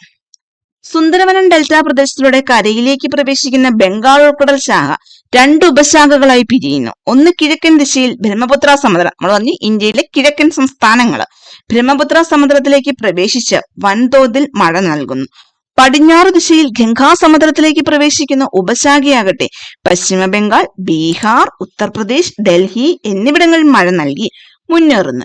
ഇത് ആരവല്ലി പർവ്വതനിരയ്ക്ക് സമാന്തരമായി നീങ്ങുന്ന അറബിക്കടൽ ശാഖയുമായി പഞ്ചാബ് സമുദ്രത്തിൽ വെച്ച് കൂടിച്ചേരുകയും പടിഞ്ഞാറൻ ഹിമാലയത്തിന്റെ അടിവാര മേഖലയിൽ വരെ മഴ ലഭിക്കുകയും ചെയ്യുന്നു. ഓക്കെ, മനസ്സിലായില്ലേ? രണ്ട് ശാഖകൾ വരികയും, അതായത് തെക്ക് പടിഞ്ഞാറൻ മൺസൂണിന്റെ രണ്ട് ശാഖകളാണ് അറബിക്കടൽ ശാഖയും ബംഗാൾ ഉൾക്കടൽ ശാഖയും. അറബിക്കടൽ ശാഖ ആരവല്ലി പർവ്വതനിരയ്ക്ക് തെക്കായി മൂവ് ചെയ്യുകയും അത് ഹരിയാന സമുദ്രത്തിലേക്ക് വരികയും ബംഗാൾ ഉൾക്കടൽ ശാഖ വെസ്റ്റ് ബംഗാളിൽ വെച്ച് രണ്ട് ശാഖകളായി പിരിയുകയും ഒരു ശാഖ ഈ പറയുന്ന ഹരിയാന സമുദ്രത്തിനെ ലക്ഷ്യമാക്കി മുന്നോട്ട് നീങ്ങുകയും ഒരു ശാഖ നമ്മുടെ കിഴക്കൻ സംസ്ഥാനങ്ങളുടെ ഭാഗങ്ങളിലേക്ക്, അതായത് ബ്രഹ്മപുത്ര സമുദ്രത്തിലേക്ക് പോവുകയും അവിടെ ബ്രഹ്മപുത്ര സമുദ്രത്തിൽ നല്ല മഴ ലഭിക്കുകയും ഈ പറയുന്ന അറബിക്കടൽ ശാഖയും ബംഗാൾ ഉൾക്കടൽ ശാഖയും കൂടി ഹരിയാന സമുദ്രത്തിൽ വെച്ച് ജോയിൻ ചെയ്യുകയും ഈ പറയുന്ന നമ്മുടെ നമ്മുടെ ഹിമാലയത്തിന്റെ താഴ്പ്രദേശങ്ങളിൽ വരെ നല്ല മഴ ലഭിക്കുന്നതിന് കാരണമാകുന്നു. കാരണം ഈ രണ്ട് ശാഖകളും കൂടി ഈ പറയുന്ന ഹരിയാന സമുദ്രത്തിൽ വന്ന് ജോയിൻ ചെയ്യുകയാണ് ചെയ്യുന്നത്. അതുകൊണ്ട് തന്നെയാണ് നമ്മുടെ ഹിമാലയത്തിന്റെ താഴ്ഭാഗത്ത് വരെ മഴ ലഭിക്കുന്നത്. ഈ ഒരു ശാഖ കൊണ്ട് ശരിക്കും മഴ ലഭിക്കാതെ നമ്മുടെ ഈ രാജസ്ഥാൻ സമുദ്രത്തിൽ മാത്രമാണ്. കാരണം ആരവല്ലി പർവ്വതനിരയ്ക്ക് താഴെ കൂടിയാണ് അറബിക്കടൽ ശാഖ സഞ്ചരിക്കുന്നത്. അവിടെ ആരവല്ലി പർവ്വതനിര അതിനൊരു തടസ്സമായി നിൽക്കുന്നു, അതിന്റെ മുകൾ ഭാഗത്തേക്ക് അതിനെ കടത്തിവിടുന്നില്ല. അതുകൊണ്ട് ഈ രാജസ്ഥാൻ സമുദ്രത്തിൽ ഒരിക്കലും മഴ ലഭിക്കുന്നില്ല. ഓക്കെ, മഴനിഴൽ പ്രദേശമായി തന്നെ സ്ഥിതി ചെയ്യുന്നു. ഇവിടെ ഒരു ക്വസ്റ്റ്യൻ ആയിട്ട് തന്നെ ചോദിച്ചിട്ടുണ്ട്, രാജസ്ഥാനിൽ തെക്ക് പടിഞ്ഞാറൻ മൺസൂൺ മഴ വളരെ പരിമിതമാണ്. കാരണം എന്താണ്? ആരവല്ലി പർവ്വതനിരയുടെ സ്ഥാനമാണ് അതിന് കാരണം. ജൂൺ മുതൽ സെപ്റ്റംബർ വരെ നീളുന്ന തെക്കു പടിഞ്ഞാറൻ മൺസൂൺ കാലമാണ് ഉത്തരേന്ത്യൻ സമുദ്രത്തിന്റെ പ്രധാന മഴക്കാലം. നമ്മുടെ സെയിം മഴക്കാലം തന്നെ, ജൂൺ മുതൽ സെപ്റ്റംബർ വരെയാണല്ലോ നമ്മുടെയും തെക്ക് പടിഞ്ഞാറൻ മൺസൂൺ കാലം എന്നറിയപ്പെടുന്നത്. ഇനി അടുത്താണ് വടക്ക് കിഴക്കൻ മൺസൂൺ കാലം. അതായത് തെക്ക് പടിഞ്ഞാറൻ മൺസൂൺ കാലത്തിനെ വെച്ച് കമ്പയർ ചെയ്യുമ്പോൾ വടക്ക് കിഴക്കൻ മൺസൂൺ കാലം വെച്ചിട്ട് കുറച്ച് മഴ മാത്രമേ ലഭിക്കുന്നുള്ളൂ. അതെന്താണ് നോക്കാം. സൂര്യന്റെ ദക്ഷിണാർദ്ധ ഗോളത്തിലേക്കുള്ള അയനം മൂലം ഉത്തരേന്ത്യൻ സമതലത്തിൽ നിലനിന്നിരുന്ന ന്യൂനമർദ്ദ മേഖല ക്രമേണ തെക്കോട്ട് പിൻവാങ്ങുന്നു. മൺസൂണിന്റെ പിൻവാങ്ങൽ കാലം, വെരി ഇമ്പോർട്ടന്റ്. മൺസൂണിന്റെ പിൻവാങ്ങൽ കാലം എന്നറിയപ്പെടുന്നത് ഏതാണ്? വടക്ക് കിഴക്കൻ മൺസൂൺ കാലമാണ് മൺസൂണിന്റെ പിൻവാങ്ങൽ എന്ന് വിശേഷിപ്പിക്കപ്പെടുന്നത്. ഈ കാലത്ത് ഉത്തരേന്ത്യൻ സമതല പ്രദേശത്ത് ഉച്ചമർദ്ദ മേഖല രൂപം കൊള്ളുകയും അവിടെ നിന്നും ഇന്ത്യൻ മഹാസമുദ്രത്തിലേക്ക് കാറ്റ് വീശുകയും ചെയ്യുന്നു. ഈർപ്പരഹിതമായ ഈ കാറ്റ് വടക്ക് കിഴക്കൻ ദിശയിൽ നിന്നുമായതിനാൽ ഈ കാലത്ത് വടക്ക് കിഴക്കൻ മൺസൂൺ കാലം എന്ന് പറയുന്നു. നമ്മളെപ്പോഴും കാറ്റിന്റെ ദിശ അനുസരിച്ചിട്ടാണല്ലോ അതിന്റെ പേര് പറയുന്നത്. ഇത് വടക്ക് കിഴക്കിൽ നിന്നും വരുന്നത് കൊണ്ട് തന്നെ ഇതിനെ വടക്ക് കിഴക്കൻ മൺസൂൺ എന്ന് പറയുന്നു. ഉത്തരേന്ത്യൻ സമതല പ്രദേശത്ത് പൊതുവെ വരണ്ട കാലാവസ്ഥ അനുഭവപ്പെടുന്ന ഈ കാലയളവിലെ ഉയർന്ന അന്തരീക്ഷ ആർദ്രതയും ഉയർന്ന താപനിലയും ദിനാവസ്ഥയെ കൂടുതൽ ദുസ്സഹമാക്കുന്നു. ഈ പ്രതിഭാസത്തിനാണ് ഒക്ടോബർ ചൂട് എന്ന് പറയുന്നത്. പ്രീവിയസ് ഇയർ ക്വസ്റ്റ്യൻ ആണ് ഒക്ടോബർ ചൂട് എന്താണെന്ന്. ഉത്തരേന്ത്യൻ സമതല പ്രദേശത്ത് പൊതുവെ വരണ്ട കാലാവസ്ഥ അനുഭവപ്പെടുന്ന ഈ കാലയളവിൽ ഉയർന്ന അന്തരീക്ഷ ആർദ്രതയും ഉയർന്ന താപനിലയും ദിനാവസ്ഥയെ കൂടുതൽ ദുസ്സഹമാക്കുന്നു. ഈ പ്രതിഭാസത്തിന് ഒക്ടോബർ ചൂട് എന്നറിയപ്പെടുന്നത്. ഓക്കെ, അതിൻ്റെയും ഒരു പിക്ചോറിക്കൽ റെപ്രസെൻറ്റേഷൻ ഇവർ നൽകിയിട്ടുണ്ട്. അതായത് വടക്ക് കിഴക്കൻ മൺസൂൺ എപ്പോഴും കാറ്റ് എങ്ങനെയാണ്, അതായത് ന്യൂനമർദ്ദ മേഖലയിൽ നിന്നും ഉച്ചമർദ്ദ മേഖലയിലേക്കാണോ, ഉച്ചമർദ്ദ മേഖലയിൽ നിന്നും ന്യൂനമർദ്ദ മേഖലയിലേക്കാണോ? കാറ്റ് എപ്പോഴും വീശുന്നത് മർദ്ദം കൂടിയ ഭാഗത്തു നിന്നും കുറഞ്ഞ ഭാഗത്തേക്കാണ്. ഈ വടക്ക് പടിഞ്ഞാറൻ മൺസൂണിന്റെ സമയമാകുമ്പോഴേക്കും നമ്മുടെ ഇന്ത്യയില്, അതായത് ഇന്ത്യൻ ഉപഭൂഖണ്ഡത്തിന്റെ ഈ പോർഷനിലേക്ക് വരുമ്പോഴത്തേക്കും അവിടെ ന്യൂനമർദ്ദ മേഖലയും അതേസമയം ഇവിടെ എന്താണ്, ഉച്ചമർദ്ദ മേഖലയുമാണ്. അതുകൊണ്ട് തന്നെ കാറ്റ് എങ്ങോട്ടേക്കാണ്, നമ്മുടെ ഇന്ത്യൻ ഉപഭൂഖണ്ഡത്തിലേക്കാണ് വീശിയടിക്കുന്നത്. അതേസമയം തെക്ക് പടിഞ്ഞാറൻ മൺസൂണിന്റെ സമയത്തോ ഈ കടലിലായിരുന്നു മർദ്ദം കൂടുതൽ കരഭാഗത്തെ അപേക്ഷിച്ച്, അതുകൊണ്ട് ഇന്ത്യക്ക് വീശി. ഇവിടെയാണെങ്കിലോ വടക്ക് കിഴക്കൻ മൺസൂൺ വന്നപ്പോഴത്തേക്കോ ഇന്ത്യക്ക് ഉള്ളിലെ ഈ പോർഷനിൽ മർദ്ദം കുറവാണ്, എന്നാൽ ഇവിടെ മർദ്ദം കൂടുതലുമാണ്. അതുകൊണ്ട് മർദ്ദം കുറഞ്ഞ പോർഷനിലേക്ക് വന്ന് ഇന്ത്യക്ക് ഉള്ളിലേക്ക് തന്നെ വന്നു. അതാണ് വടക്ക് കിഴക്കൻ മൺസൂൺ. അതുകൊണ്ടാണ് ആ ഡയറക്ഷനും അങ്ങനെ തന്നെ വന്ന് വടക്കും കിഴക്കും വെച്ചിട്ട്, എപ്പോഴും കാറ്റിന്റെ ഡയറക്ഷൻ വെച്ചിട്ടാണല്ലോ നമ്മൾ കാറ്റിന്റെ പേര് നിശ്ചയിക്കുന്നത്. അപ്പം വടക്ക് നിന്നും കിഴക്ക് നിന്നും കൂടി വരുന്ന കാറ്റായതുകൊണ്ട് വടക്ക് കിഴക്കൻ മൺസൂൺ. അത് ഇന്ത്യയുടെ ഉപദ്വീപീയ ഇന്ത്യയിലേക്ക് വീശുന്നതിന്റെ ഭാഗമായിട്ടാണ് വടക്ക് കിഴക്കൻ മൺസൂൺ രൂപം കൊള്ളുന്നത്. അതിന്റെ ഫലമായിട്ട് നമുക്ക് മഴ ലഭിക്കുകയും ചെയ്യുന്നു. പക്ഷെ തെക്ക് പടിഞ്ഞാറൻ മൺസൂണിനെ അപേക്ഷിച്ച് വടക്ക് കിഴക്കൻ മൺസൂൺ വളരെ കുറവാണ് ഇന്ത്യയിൽ ലഭിക്കുന്നത്. നമ്മുടെ സസ്യജാലങ്ങളിലെ കാലാവസ്ഥ നമ്മൾ കഴിഞ്ഞു. ശൈത്യകാലവും അതുപോലെ തന്നെ ഉഷ്ണകാലവും കഴിഞ്ഞു. 2 മൺസൂൺ കഴിഞ്ഞു. തെക്ക് പടിഞ്ഞാറൻ മൺസൂണും വടക്ക് കിഴക്കൻ മൺസൂണും കഴിഞ്ഞു. ഇനി നമ്മുടെ സസ്യജാലങ്ങളിലേക്ക് കിടക്കുകയാണ്. ഉത്തരേന്ത്യൻ സമുദ്രത്തിൽ പൊതുവെ കാണപ്പെടുന്ന നൈസർഗിക സസ്യജാലങ്ങളാണ് ഉഷ്ണമേഖല ഇലപൊഴിയും വനങ്ങൾ, ഉഷ്ണമേഖല മുൾക്കാടുകൾ, ചതുപ്പ് നിലവനങ്ങൾ. അറിഞ്ഞിരിക്കുക ഏതൊക്കെയാണ് 3 അതിനകത്ത് എന്തൊക്കെയാണ് പ്രത്യേകത, എന്തിന്റെ ബേസിലാണ് ഇവയെ 3ആയി ഡിവൈഡ് ചെയ്തിരിക്കുന്നത്, അവിടെ ലഭിക്കുന്ന മഴയുടെ അളവ്, ഇത്രയും നമ്മൾ മസ്റ്റായിട്ട് അറിഞ്ഞിരിക്കണം. ഉഷ്ണമേഖല ഇലപൊഴിയും വനങ്ങളെ 2ആയി തിരിക്കാം. അതായത് മെയിൻ 3 ഡിവിഷനാണുള്ളത്. ഉഷ്ണമേഖല ഇലപൊഴിയും വനങ്ങൾ, ഉഷ്ണമേഖല മുൾക്കാടുകൾ, ചതുപ്പ് നിലവനങ്ങൾ. ഇനി ഈ പറയുന്ന ഫസ്റ്റ് നമ്മുടെ പോർഷൻ ഏതാണ്? ഫസ്റ്റ് നമ്മുടെ പോർഷൻ ഉഷ്ണമേഖല ഇലപൊഴിയും വനങ്ങളാണ്. ഈ ഉഷ്ണമേഖല ഇലപൊഴിയും വനങ്ങളെ 2ആയി തിരിച്ചിരിക്കുന്നു. അതായത് വരണ്ട ഇലപൊഴിയും കാടുകളെന്നും ആർദ്ര ഇലപൊഴിയും കാടുകളെന്നും. അത് എന്താണ് അതിന്റെ ഡിഫറൻസ് നോക്കാം. 70 സെന്റിമീറ്ററിനും 100 സെന്റിമീറ്ററിനും ഇടയിൽ വാർഷിക മഴ ലഭിക്കുന്ന പ്രദേശങ്ങളാണ് വരണ്ട ഇലപൊഴിയും കാടുകൾ എന്നറിയപ്പെടുന്നത്. 70നും 100നും ഇടയ്ക്ക് മഴ ലഭിക്കുന്നതാണ് വരണ്ട ഇലപൊഴിയും കാടുകൾ എന്നറിയപ്പെടുന്നത്. ഏകദേശം 6 മുതൽ 8 ആഴ്ച വരെ ഈ സസ്യജാലങ്ങൾ ഇലപൊഴിക്കുന്നു. ഉത്തർപ്രദേശിലെ സമതലങ്ങളിലും ബീഹാറിലും വരണ്ട ഇലപൊഴിയും വനങ്ങൾ കാണപ്പെടുന്നു. അവിടുത്തെ മഴയുടെ അവസ്ഥ കറക്റ്റ് ആയിട്ട് അറിഞ്ഞിരിക്കണം. 70നും 100നും ഇടയ്ക്ക് സെന്റിമീറ്ററിനിടയ്ക്ക് മഴ ലഭിക്കുന്നതാണ് നമ്മുടെ വരണ്ട ഇലപൊഴിയും കാടുകൾ എന്നറിയപ്പെടുന്നത്. എന്നാൽ ആർദ്ര ഇലപൊഴിയും കാടുകൾ എന്നറിയപ്പെടുന്നത് 100 സെന്റിമീറ്ററിനും 200 സെന്റിമീറ്ററിനും ഇടയിൽ വാർഷിക മഴ ലഭിക്കുന്ന ടെറായി ഭാഗർ മേഖലയിൽ ഉൾപ്പെടുന്ന സിവാലിക് താഴ്വാര, ഒഡീഷയിലെയും പശ്ചിമ ബംഗാളിലെയും ചില ഭാഗങ്ങൾ എന്നിവിടങ്ങളിലാണ് ആർദ്ര ഇലപൊഴിയും കാടുകൾ കാണപ്പെടുന്നത്. ഓക്കെ, 2 എണ്ണമാണുള്ളത്. വരണ്ട ഇലപൊഴിയും കാടുകളും ആർദ്ര ഇലപൊഴിയും കാടുകളും. വരണ്ട ഇലപൊഴിയും കാടുകൾ എന്ന് വെച്ചാൽ 70നും 100നും ഇടയ്ക്ക് മഴ ലഭിക്കുന്നതാണ്. 100നും 200നും ഇടയ്ക്ക് മഴ ലഭിക്കുന്നതാണെങ്കിൽ ആർദ്ര ഇലപൊഴിയും കാടുകളാണ്. അത് ഏതൊക്കെ പ്രദേശങ്ങളിൽ കാണപ്പെടുന്നതെന്ന് ഓർത്തിരിക്കുക. തേക്ക്, സാൽ, ശിഷാം, മഹുവ, നെല്ലി, ചന്ദനം എന്നിവ ഉഷ്ണമേഖല ഇലപൊഴിയും വനങ്ങളിൽ പെടുന്നു. ഉത്തരേന്ത്യൻ സമുദ്രങ്ങളിൽ താരതമ്യേന മഴ കൂടുതൽ ലഭിക്കുന്ന പ്രദേശങ്ങളിൽ തേക്കും മറ്റ് വൃക്ഷങ്ങളും അവയ്ക്കിടയിൽ പുൽമേടുകളും കാണപ്പെടുന്നു. അതുമൂലം ഒരു മൈതാന ഭൂപ്രദേശം ദൃശ്യം ഈ വനപ്രദേശങ്ങൾക്ക് കൈവരുന്നു. വരൾച്ചാകാലത്തിന്റെ തുടക്കത്തിൽ മരങ്ങളെല്ലാം പൂർണ്ണമായും ഇലകൾ പൊഴിക്കുന്നു. തൽഫലമായി ഈ വനങ്ങൾ മരങ്ങൾ എഴുന്നു നിൽക്കുന്ന പുൽമേടുകളായി മാറുന്നു. മഴക്കുറവും കന്നുകാലിക്ക് മേലുള്ള വർധനവും കാരണം ഉത്തരേന്ത്യൻ സമതലത്തിന്റെ പടിഞ്ഞാറ് ഭാഗങ്ങളിൽ സസ്യജാലങ്ങൾ വളരെ ശുഷ്കമാണ്. തെക്കു പടിഞ്ഞാറൻ പഞ്ചാബിലെ അർദ്ധ വരണ്ട പ്രദേശങ്ങളിലും പടിഞ്ഞാറൻ ഹരിയാന, രാജസ്ഥാൻ എന്നിവിടങ്ങളിലും ഉഷ്ണമേഖല മുൾക്കാടുകൾ കാണപ്പെടാറുണ്ട്. വൈവിധ്യമാർന്ന പുല്ലുകളും കുറ്റിച്ചെടികളും നിറഞ്ഞതാണ് ഉഷ്ണമേഖല മുൾക്കാടുകൾ. ബാബൂൽ, ബർ, വന്യ ഈന്തപ്പനകൾ, ഖൈർ, വേപ്പ്, കെജ്രി, പലാസ് തുടങ്ങിയവയാണ് പ്രധാന സസ്യവർഗ്ഗങ്ങൾ. 2 മീറ്റർ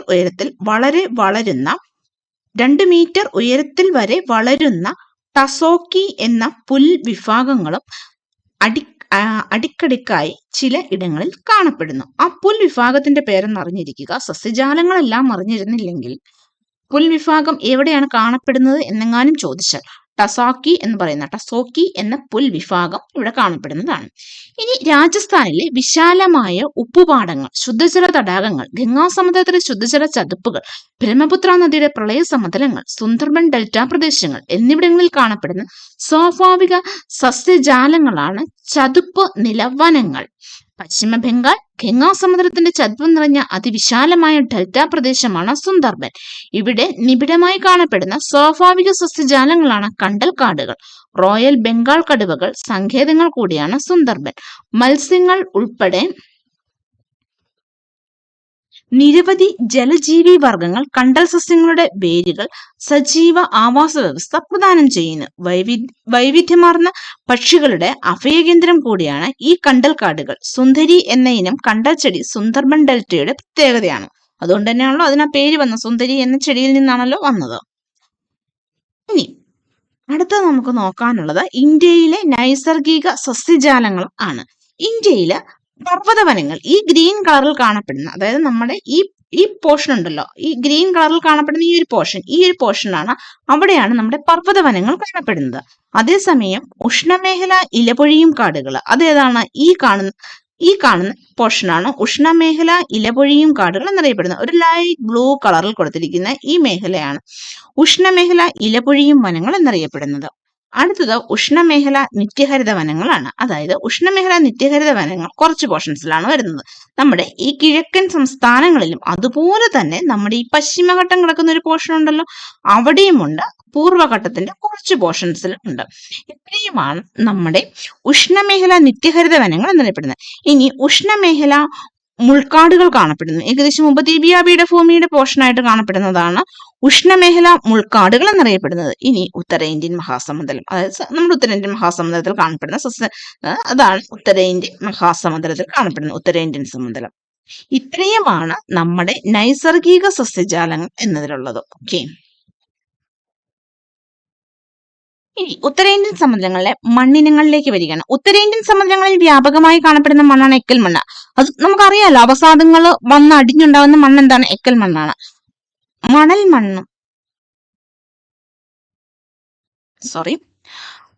മണ്ണ് മുതൽ കളിമണ്ണ് വരെയുള്ള മണ്ണിനങ്ങളുടെ വ്യത്യസ്ത സ്വഭാവങ്ങൾ പുലർത്തുന്നവയാണ് എക്കൽ മണ്ണുകൾ. അതായത് നമ്മുടെ ഇന്ത്യയിൽ തന്നെ ഏറ്റവും കൂടുതൽ കാണപ്പെടുന്ന മണ്ണിനം ആണ് എക്കൽ മണ്ണ് എന്ന് പറയുന്നത്. അതേസമയം കേരളത്തിൽ ഏറ്റവും കൂടുതൽ കാണപ്പെടുന്ന മണ്ണ് ഏതാണ്? ലാറ്ററൈറ്റ് മണ്ണാണ്. ഓർത്തിരിക്കുക, ഇന്ത്യയിൽ എക്കൽ മണ്ണും കേരളത്തിൽ ഏറ്റവും കൂടുതൽ കാണപ്പെടുന്ന ലാറ്ററൈറ്റ് മണ്ണുമാണ്. ഇനി രാജസ്ഥാനിലെ കുറഞ്ഞ വിസ്തൃതിയിൽ കാണപ്പെടുന്ന ഇവ ഗുജറാത്തിന്റെ സമതല പ്രദേശങ്ങളിൽ വ്യാപകമായി കാണപ്പെടുന്നു. ഗംഗാ സമതലങ്ങളിൽ 2 വ്യത്യസ്തങ്ങളായ എക്കൽ മണ്ണിനങ്ങൾ രൂപപ്പെട്ടിട്ടുണ്ട്. ഗാദറും ഭംഗറും എന്താണെന്ന് നമ്മൾ പഠിച്ചല്ലോ.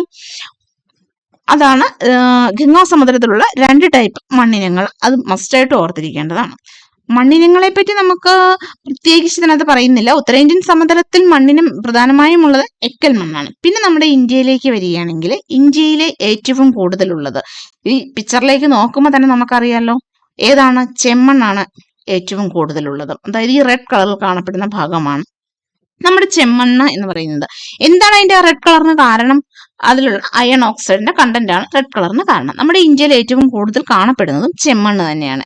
കേരളത്തിൽ ഏറ്റവും കൂടുതൽ കാണപ്പെടുന്നതും ലാറ്ററൈറ്റ് ആണ്. ഞാൻ തൊട്ട് മുമ്പ് ഇന്ത്യയിൽ ഏറ്റവും കൂടുതൽ കാണപ്പെടുന്നത് എക്കൽ മണ്ണാണ് എന്ന് പറഞ്ഞിരുന്നു. സോറി, ഇന്ത്യയിലല്ല, ഉത്തര മഹാസമുദ്രത്തിൽ ഏറ്റവും കൂടുതൽ കാണപ്പെടുന്നതാണ് എക്കൽ മണ്ണ് എന്ന് പറയുന്നത്. ഇന്ത്യയിൽ ഏറ്റവും കൂടുതൽ കാണപ്പെടുന്നത് തീർച്ചയായിട്ടും നമ്മുടെ ചെമ്മണ്ണ്, അതായത് നമ്മളെ റെഡ് സോയിൽ എന്നറിയപ്പെടുന്ന ചെമ്മണ്ണ് തന്നെയാണ് കാണപ്പെടുന്നത്. കേരളത്തിൽ ഏറ്റവും കൂടുതൽ കാണപ്പെടുന്ന ലാറ്ററൈറ്റ് സോയിലാണ്. ഏകദേശം 65% ലാറ്ററൈറ്റ് സോയിലാണ് കേരളത്തിൽ കാണപ്പെടുന്നത്. റബ്ബർ കൃഷിക്കൊക്കെ ഏറ്റവും അനുയോജ്യമായ മണ്ണാണ് ലാറ്ററൈറ്റ് മണ്ണ് എന്ന് പറയുന്നത്.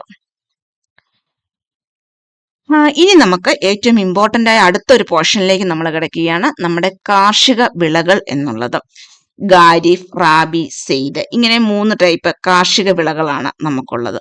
ആ കാർഷിക വിളകൾക്ക് ഉദാഹരണം ഏതാണെന്നും അത് ഏതൊക്കെ മാസങ്ങളിൽ കൃഷി ചെയ്യുന്നു എന്നതും വെരി വെരി ഇമ്പോർട്ടന്റ് ആണ്.